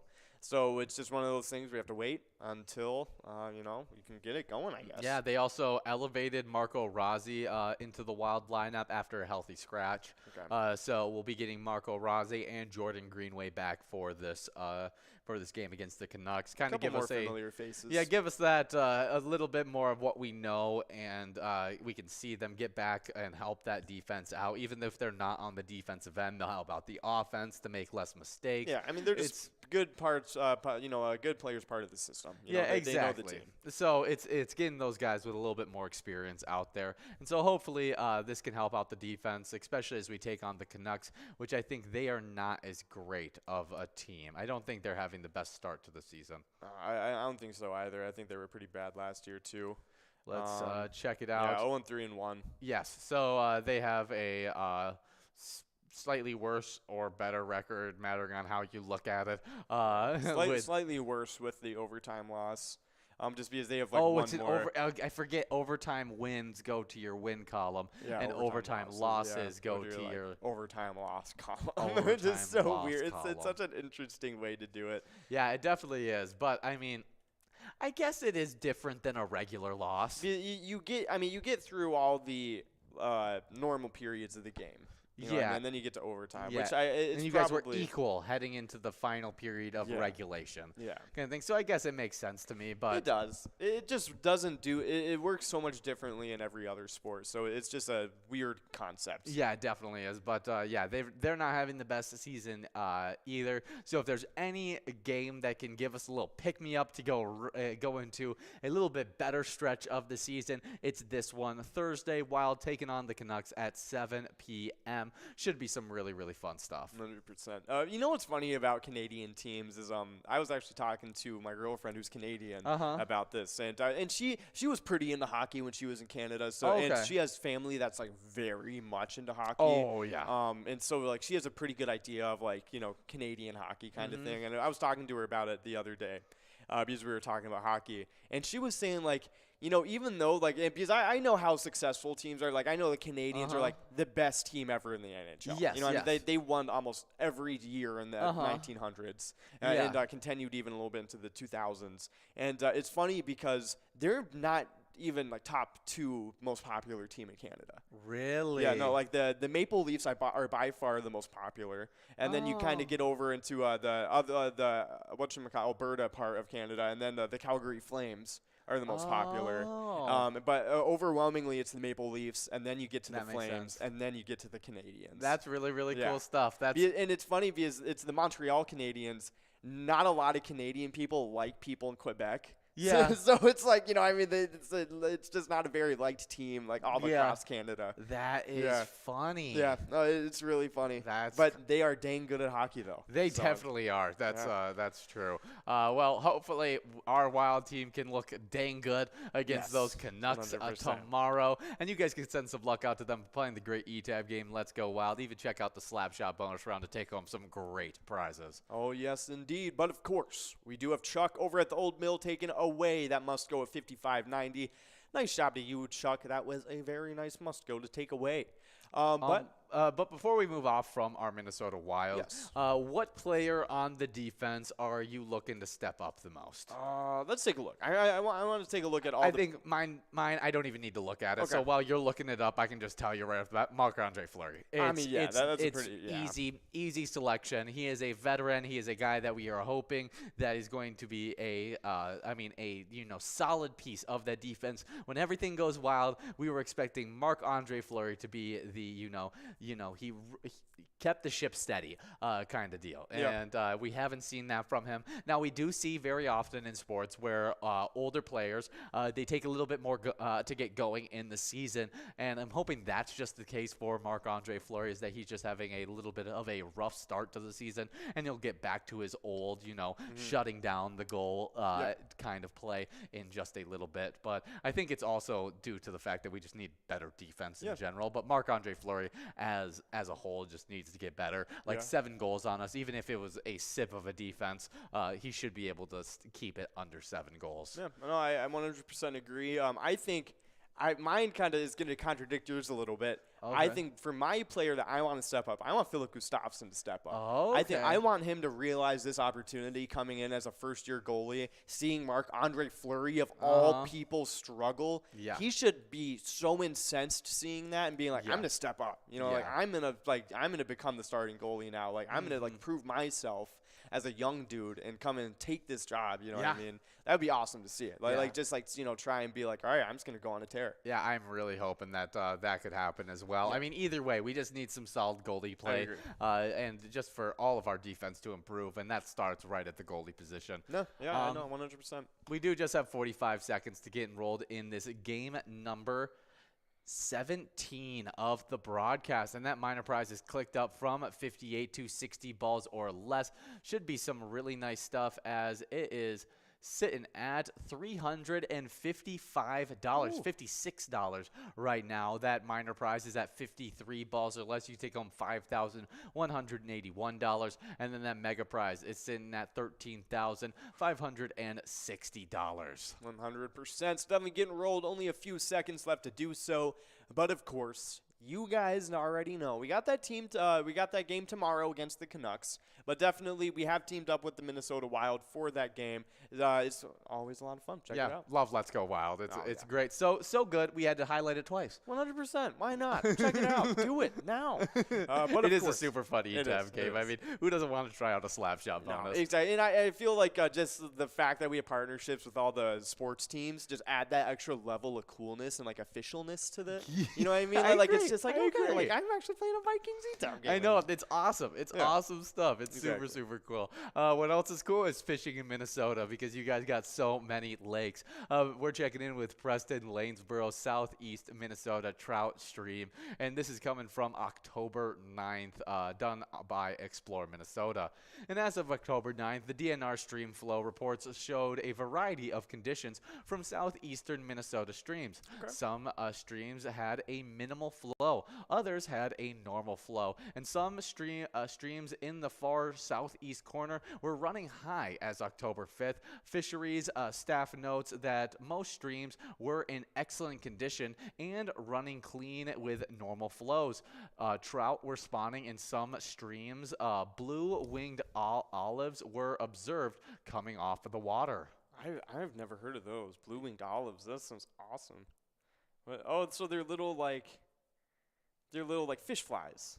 Oh, Is that what they call them? Yeah, and they make lures for them because they're very popular fish food.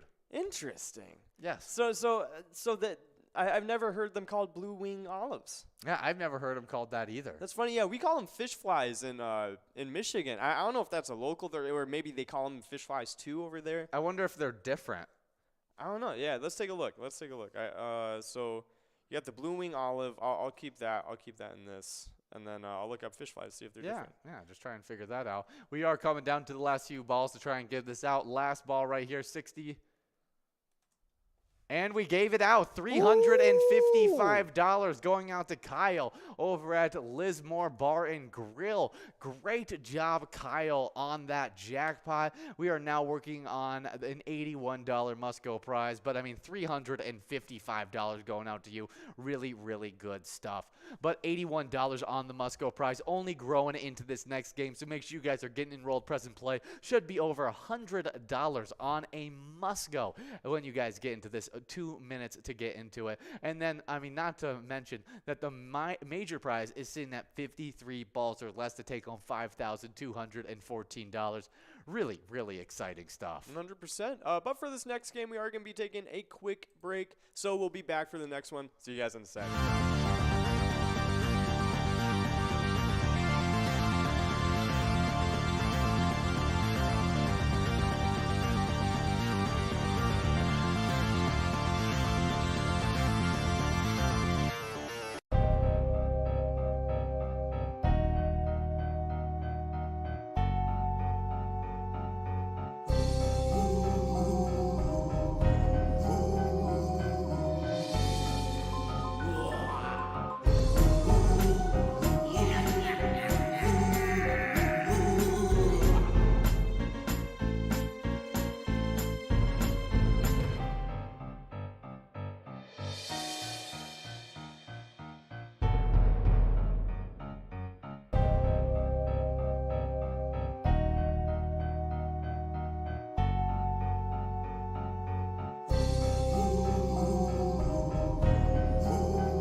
Hey guys, and we are back for some more game day bingo. We got $130 available on that minor jackpot, 54 balls or less to take that one home. We also got that major prize of $5,284 you can take home in 53 balls or less, and that mega prize of $13,664 you can take home in 46 balls or less. Should be some really fun stuff in this game number 19 of Vikings bingo. Do we have game number 18's winner?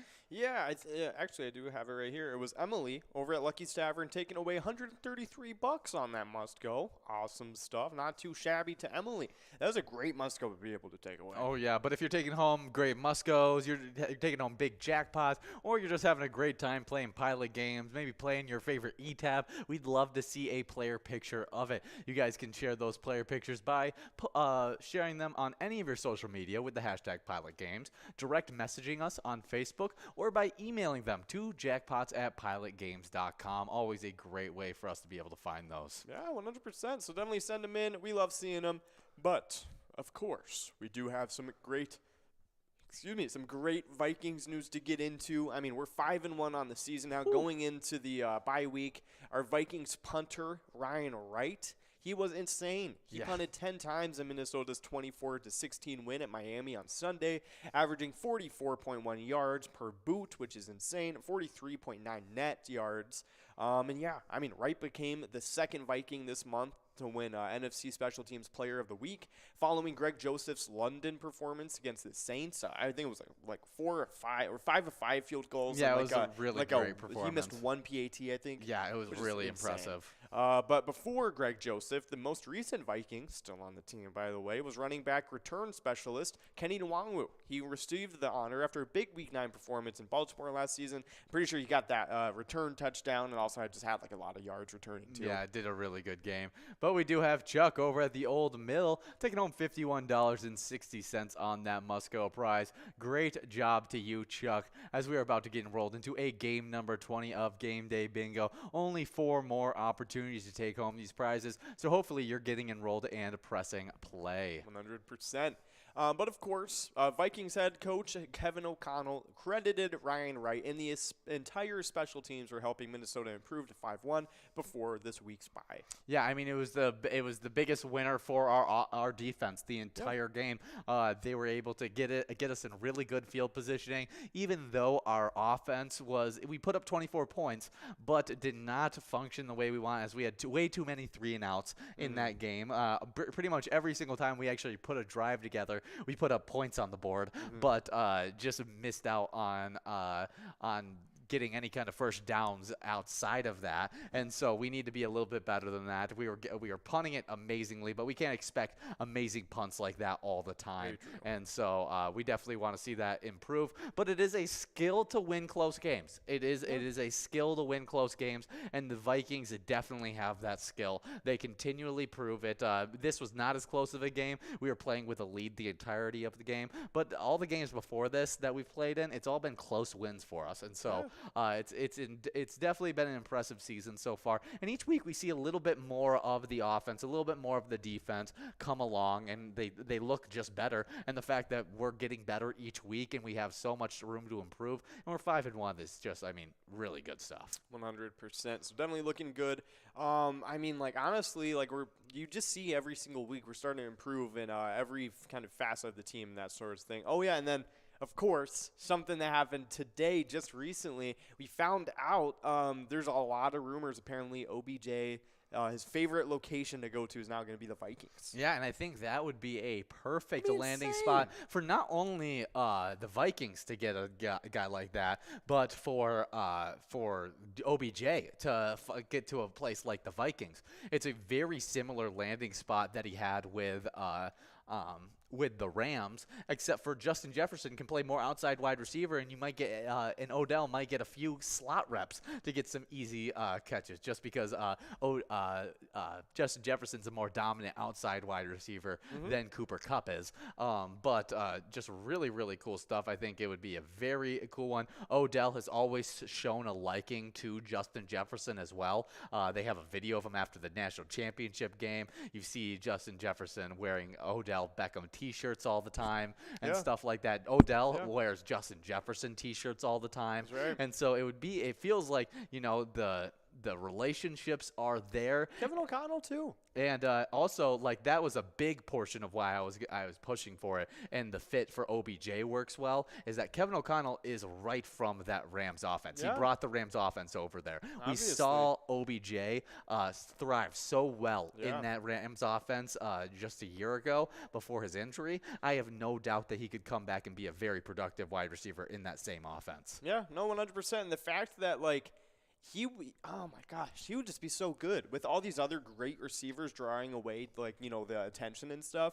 He'd be running free. I mean, it'd be like a better version of what the Rams had going for him. Yeah, and I think it just opens up more guys. It lets there's another guy that makes it so you can't triple team Justin Jefferson. You can only double team him, and then you're single teaming Odell Beckham, Adam Thielen, KJ Osborne, and I think that's how they would love to run it is 4 wide receiver sets. Yeah, and because like you have at this point now, you have Adam Thielen, a red zone threat all the time. You have whatchamacallit, KJ Osborne, always a deep ball threat, and then you have OBJ running beside him, who is kind of a little bit of everything, really. And not even to mention, you still got your gadget players with Jalen Rager, Jalen Naylor, and Kenny Ngagwu, who can kind of work around and do a lot of different other things that can play multi-positions and get jet sweeps, can get handoffs, can catch the ball, can do a lot of different things. I mean, and then all the while, Justin Jefferson is still getting open. You know what I mean? Yeah. I mean, Justin Jefferson, he's proved.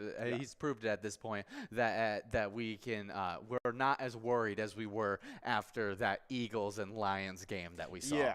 Very, very, very, very true. So, I mean, it's looking good, to be honest. And honestly, if we were to add OBJ on top of all this, that would be insane. Oh, yeah. I mean, like, whichever way you put it, they have arguably the greatest in that case, they would have the arguably greatest wide receiver 3 in the entire NFL. Oh, 100%. We do have a winner on this one. Taking home $57.50. We have G. Nick over at Beatles Bar and Grill. Good job, G. Nick. Taking home $57.50 as our prizes are going to continue to grow into this game number 21 of Game Day Bingo. Awesome stuff. But, of course, other than that, not a whole lot of stuff going on with the Vikings other than those more recent developments. Oh, yeah. Now, think about it. If we did pick up OBJ, is there any what wide receivers 3s could actually compete for best wide receiver 3 in the NFL with OBJ or Adam Thielen, whichever one is actually a wide Julio receiver Jones. 3. Yeah, that's a good one. Tyler Boyd is Boyd, that's a good one. it's probably the best one that's currently in the NFL Yeah. outside Well, of honestly, Julio Jones might not even be wide receiver 3. Yeah, he's somewhere in the depth, and he's just not. Julio Jones is great because he's Julio Jones. Yes. It's not because He hasn't really proven himself with the Bucks. No. He's like, we don't really know if he's good or not. yet, No. but He's looked closer to why am I blanking on what's the Patriots' old wideout? That was a big body dude. I was super high up on him too. It was so funny. Is he more recent? Something Harry.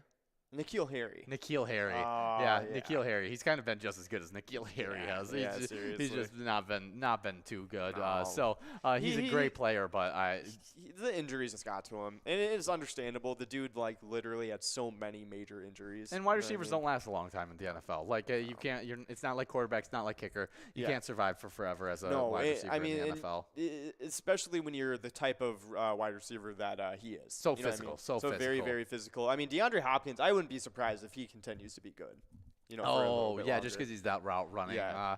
But he still has. He's so skinny though. Like that's his issue. Yeah. It's the guys that you see guys you see that last a long time are the short, really good route running, like muscled up guys. Yeah. Like the Yeah. Steve Kinda like Smiths A.J. of the Brown world. kind of thing.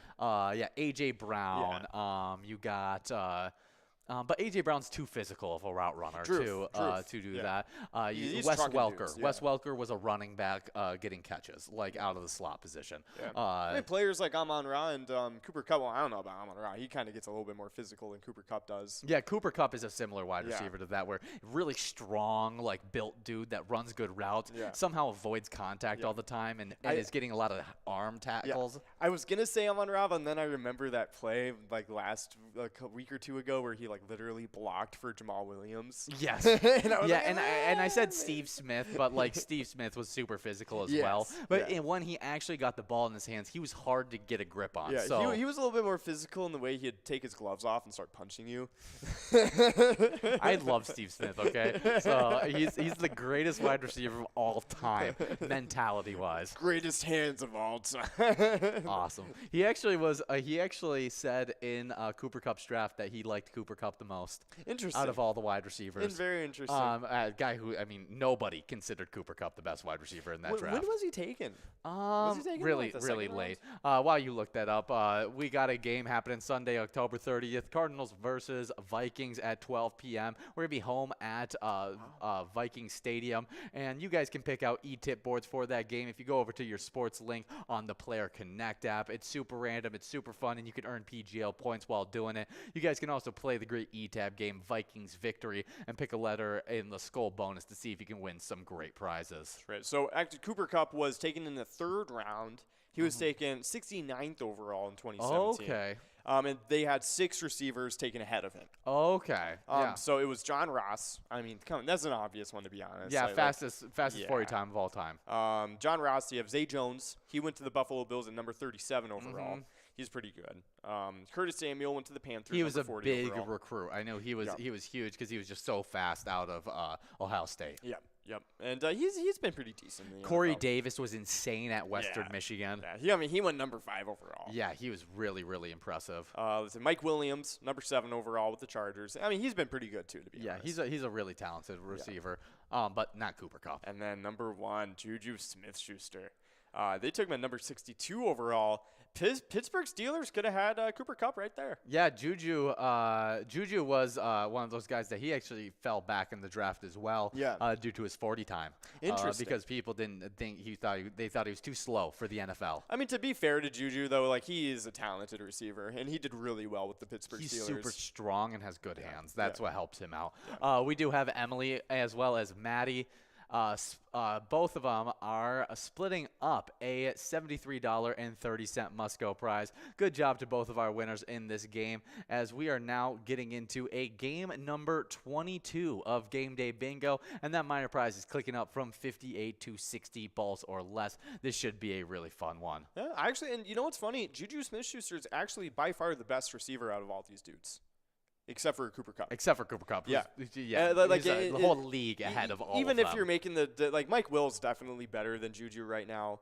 I would this probably season, take I would probably take Mike Will, Corey Davis, and even Curtis Samuel over Juju right now. I wouldn't. I would not. You wouldn't right now? No. I mean, honestly, I've been thinking with Juju like kind of playing the way he is on the Chiefs. If you're telling me if you're telling me I get to pick up these players and have them for the rest of my season, I pick Juju over those guys. If you're telling me if I get them for one game, that changes my opinion of it, because Curtis Samuel I choose availability over playability, and Curtis Samuel has been off and on and off the IR for a lot. I wouldn't take the risk on it, and I'd probably choose Juju over top of him. And Juju's just perennial been a consistent player, and now he's kind of in an he kind of gets the short end of the stick in this Chiefs offense, as he does everything good that Travis Kelce does good, and so then he kind of has to play outside his normal playing zone, and so I don't think we're seeing the true talent of him in this season, and so I think he's a better player than what people make him out to be. I could definitely agree with that. I mean, especially considering I think his prior seasons fell way too far out of people's minds. You know what I mean? Considering that he was at one point people were saying he might be the better receiver over Antonio Brown. You know what I mean? It was that close to where, and obviously, after I think he goes to the Cowboys, he's the best wide receiver on the Cowboys. Really? Yeah. Okay. That would be crazy. I think he's the best wide receiver on the Cowboys for sure.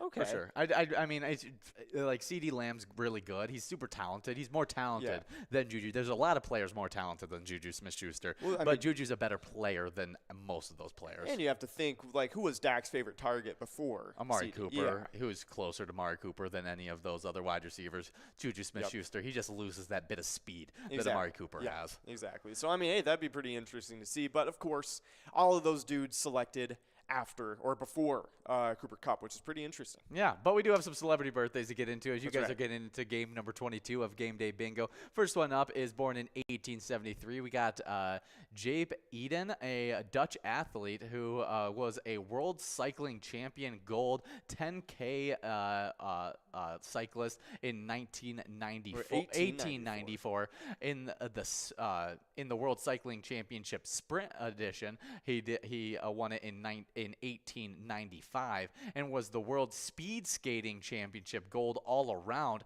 in 1893, 95, and in 96. My goodness. One of the greatest cyclists of all time, it looks like. So wait, so what's the cycling sprint? So did he just is that just a sprint he did? Yeah, it's quick races or long races Cycling. in cycling. Oh, yeah. so they still call it a sprint. Yes, Interesting. yes. I actually didn't know I that. think that is. I'm guessing myself. Yeah. It just seems like the obvious answer to me. That's definitely pretty cool stuff. Well, hey, happy birthday to Jay Beaton. That's pretty awesome. But of course, up next, born in 1932, we got Robert Reed, an American actor known for being Mike in the Brady Bunch and for being a nurse. Oh, cool stuff. Definitely. If you're part of Brady Bunch, that's awesome. Next up, born in 1940, we got Michael Gabon, a Irish-English actor who was in Singing Detective. Albus, he played Albus Dumbledore in the Harry Potter film series. I'm pretty sure he was the first one. Yes, he was the first one. Yeah. So I mean, yeah, it was a great performance that he had. Oh wait, no. Oh, he he's the was second one? He was the second one. He totally was the second one. Yeah, interesting. That's pretty cool. I mean, he great person to take over the role. I tell you what, I always get him and the Lord of the Rings character mixed up. Like who acts for them, not the characters themselves. Like I know exactly like how one acts in that movie or the other one acts, but I always get what's his name, Magneto. I always think Magneto was Albus Dumbledore. Yeah, because it's always Patrick Stewart, the dude who plays as Magneto, even actor Ian McKellen, Patrick Stewart, and whatchamacallit, this other old dude as well. The dude who plays Count Dooku. Oh, yes, yes. We do have our winners in this game. Fred Trisha over at American Legion Fridley and PPTC over at Gas Can Bar and Grill, splitting up that Musco prize of $113. Meaning there's going to be a crazy amount of prizes in this final game of Game Day Bingo. This should be super exciting. 62 balls or less to take home a huge jackpot of $528. And it's just continuing to grow as more people get enrolled. It may even get over that $600 mark and get into those jackpot numbers. Really, really cool stuff. So make sure you guys are getting enrolled. Press and play, as this should be a really, really fun one. 100%. But of course, happy birthday to Michael Gambon. Up next, born in 1944, Oh Young-soo was born, a South Korean actor known for being in Squid Game. He must be the older man. I've never watched Squid Game, so I need to watch it at some point. I'm not gonna lie, even though it was so popular, it was still a good show, and the acting was very good in it. Yeah, okay. I'll have to give it a watch. I honestly didn't watch it because it was just overly hyped up kind of thing. It was. And sometimes I just don't like. It's kind of like it took me a while to get on the Stranger Things bandwagon because it was just so popular, and I was like, do I really want to hop into this? Like it feels like a lot to be a part of the fandom of this. Don't get me wrong, Squid Game, it was so overly hyped up. I feel like now I could totally watch it, and then I don't have to talk about me watching it. Yes. And that's all I wanted. I wanted to watch it, and then people would come up to me and talk about it, and I had the ability to say, no, I've never watched it, so no, I can't really talk about it. And then they just move on, walk away. And so that was my goal. And so now I can do it and not have people walk up to me and ask me. Talk about it all Exactly, the time. exactly. But next up, born in 1945, we got John Lithgow, an American Tony and Emmy Award-winning stage and screen actor. He was in Third Rock from the Sun. He played Dick, Harry and Henderson, The World According to Garp, as well as Shrek. He's also a recording artist, poet, and children's book author. Yeah, no, he's great. No, he's 100% Oh, awesome. I love him. Yeah, he's whatchamacallit, this one, oh man, there's this one role that I know him from, Dexter. Dexter's the biggest role I know him yes, from. I know him from Dexter as well. Such a great role, and he's done so good in everything else I've seen him in. He's a very good actor. I watched him in your rewatch of Dexter Yeah. when we were living together. Yep. Really, really cool stuff. Just 10 seconds to get enrolled in this final game of Game Day Bingo, and it looks like that prize is sitting at $601.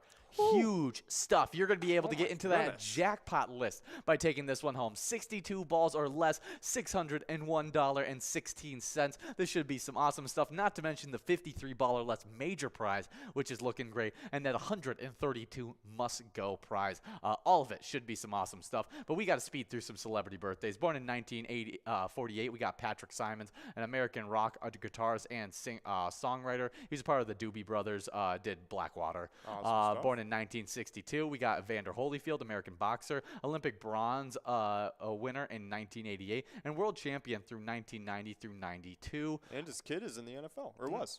Is in the NFL, I'm pretty sure. Is he still? Cool. I think he's for the Bengals right now. Yeah, I think that's former where he Georgia stands. running back, famous for being absolutely jacked out of his mind. Yep.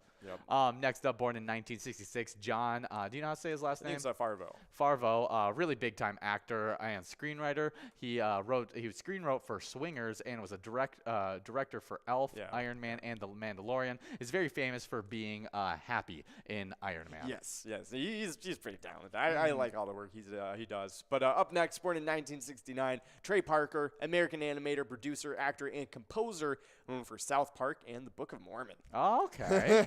That's right. Very talented dude. He's hilarious. Trey Parker, and I forget Matt Stone. I think the other dude's name is. They're so hilarious. They made South Park. That's really, really. I mean, they gotta have some crazy brains to think that stuff 100%. up. 100%. But of course, up next, born in 1982, Louis Oosthuizen, a South African golfer. I'm sorry if I didn't say his name right, but he did the British Open 2010, won it, and he was in the runner-up in all 4 major events. It's crazy. Wow. He must have been playing against Tiger Woods. Yeah, super impressive. And final one, born in 1983, we got Rebecca Ferguson, a Swedish actress who plays Elizabeth Woodsville in The White Queen and is also in Mission Impossible Rogue Nation, and also made an appearance in Dune. Interesting. So it looks like we do have a winner, though, before you talk a little bit more about that great celebrity birthday, as Davide over at Acapulco Blaine is taking home that taking home $601.16. Make it on that jackpot list. Make sure you're sending in a player picture of that great jackpot. Should be some great stuff. We do have a great Timberwolves game coming up soon, as the Thunder are taking on the Timberwolves. Our Timberwolves are a 9.5-point favorite by Vegas odds, and the over/under is looking to be 226.5 points. I'm going with the over on that one. It's a young season. People score a lot in the early portions of the season before they get a solidified defense. I'm going to say our Wolves surpass that 9.5 points, and we have a dominant win over the very young Thunder with a 126 to 105 victory. Okay. I think it's going to be even higher scoring game. I think it's going to be 135 to 120.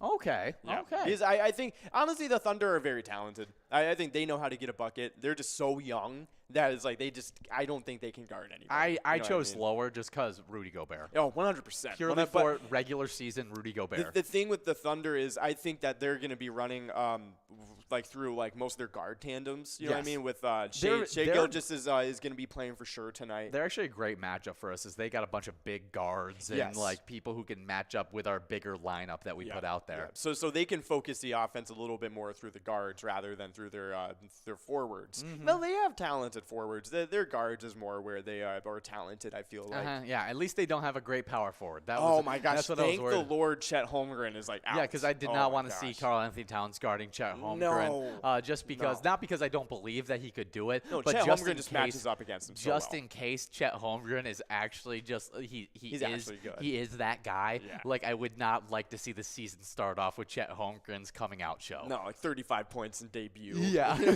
Like 7 for 9 from 3 kind of thing. Exactly. But of course, we do have some cool movies that released today. Not a whole lot going on with Timberwolves other than that. Definitely tune in for that game tonight, though. But you may watch these movies tonight, too, because they came out. 2001, Riding in Cars with Boys. Interesting. Yeah, that is a starts with a B. Drew Barrymore movie right there. Cool stuff.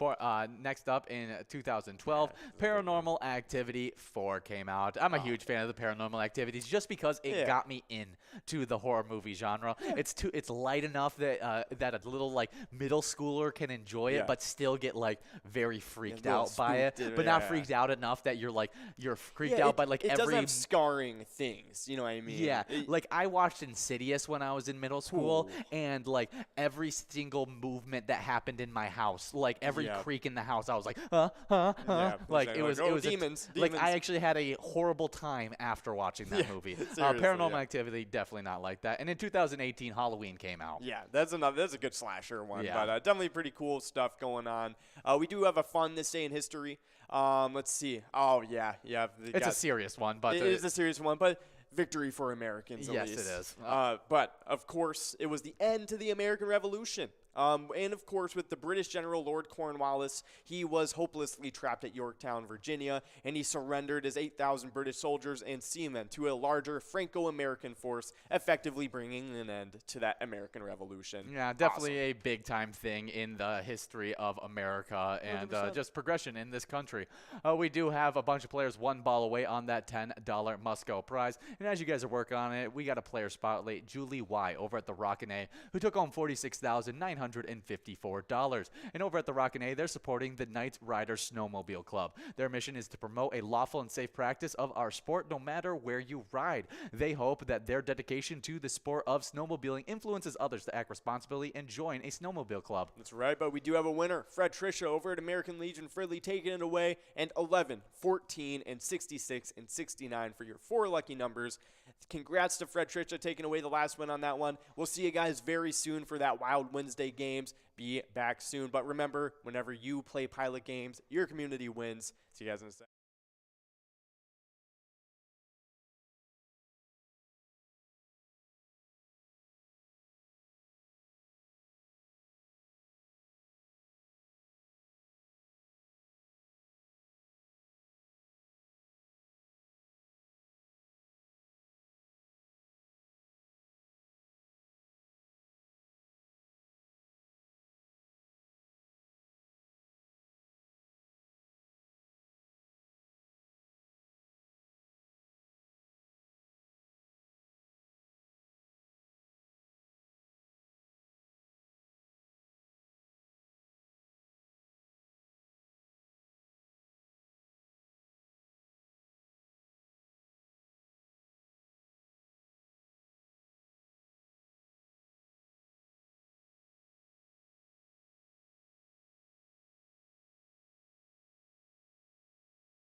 We're at the Ledge Amphitheater in White Park, Minnesota.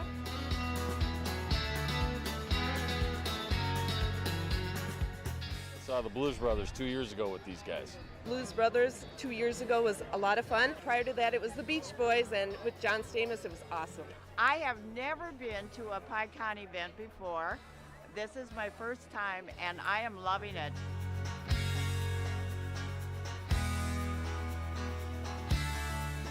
Yeah, this is incredible. We pulled in, parked, got some free beers, amazing free food. Famous days!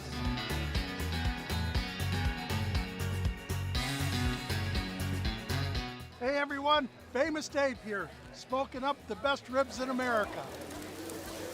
Having a great time so far. We got a picture with John Randall. It's pretty awesome. John Randall is like my favorite. Skull Skol, baby!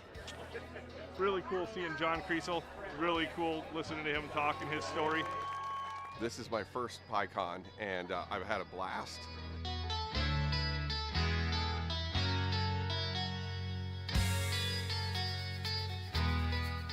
Willie is my favorite. I'm excited for Willie Nelson. I grew up listening to Willie Nelson my whole life. Willie Nelson. Willie Nelson. Have a really nice day!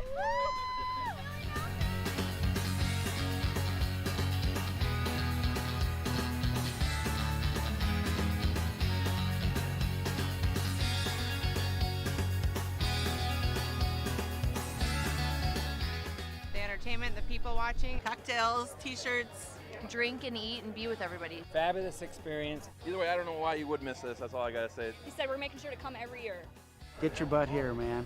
Get your butt here.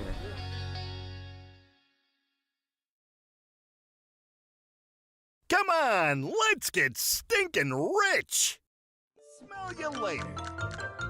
Smells like money.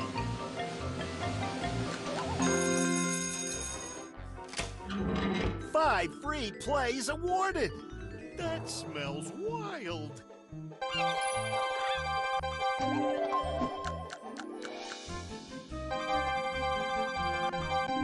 It doesn't get any better than that.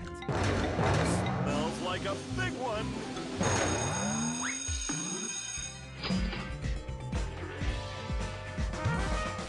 Five times multiplier.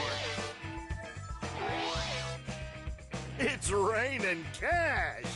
You gotta play to win.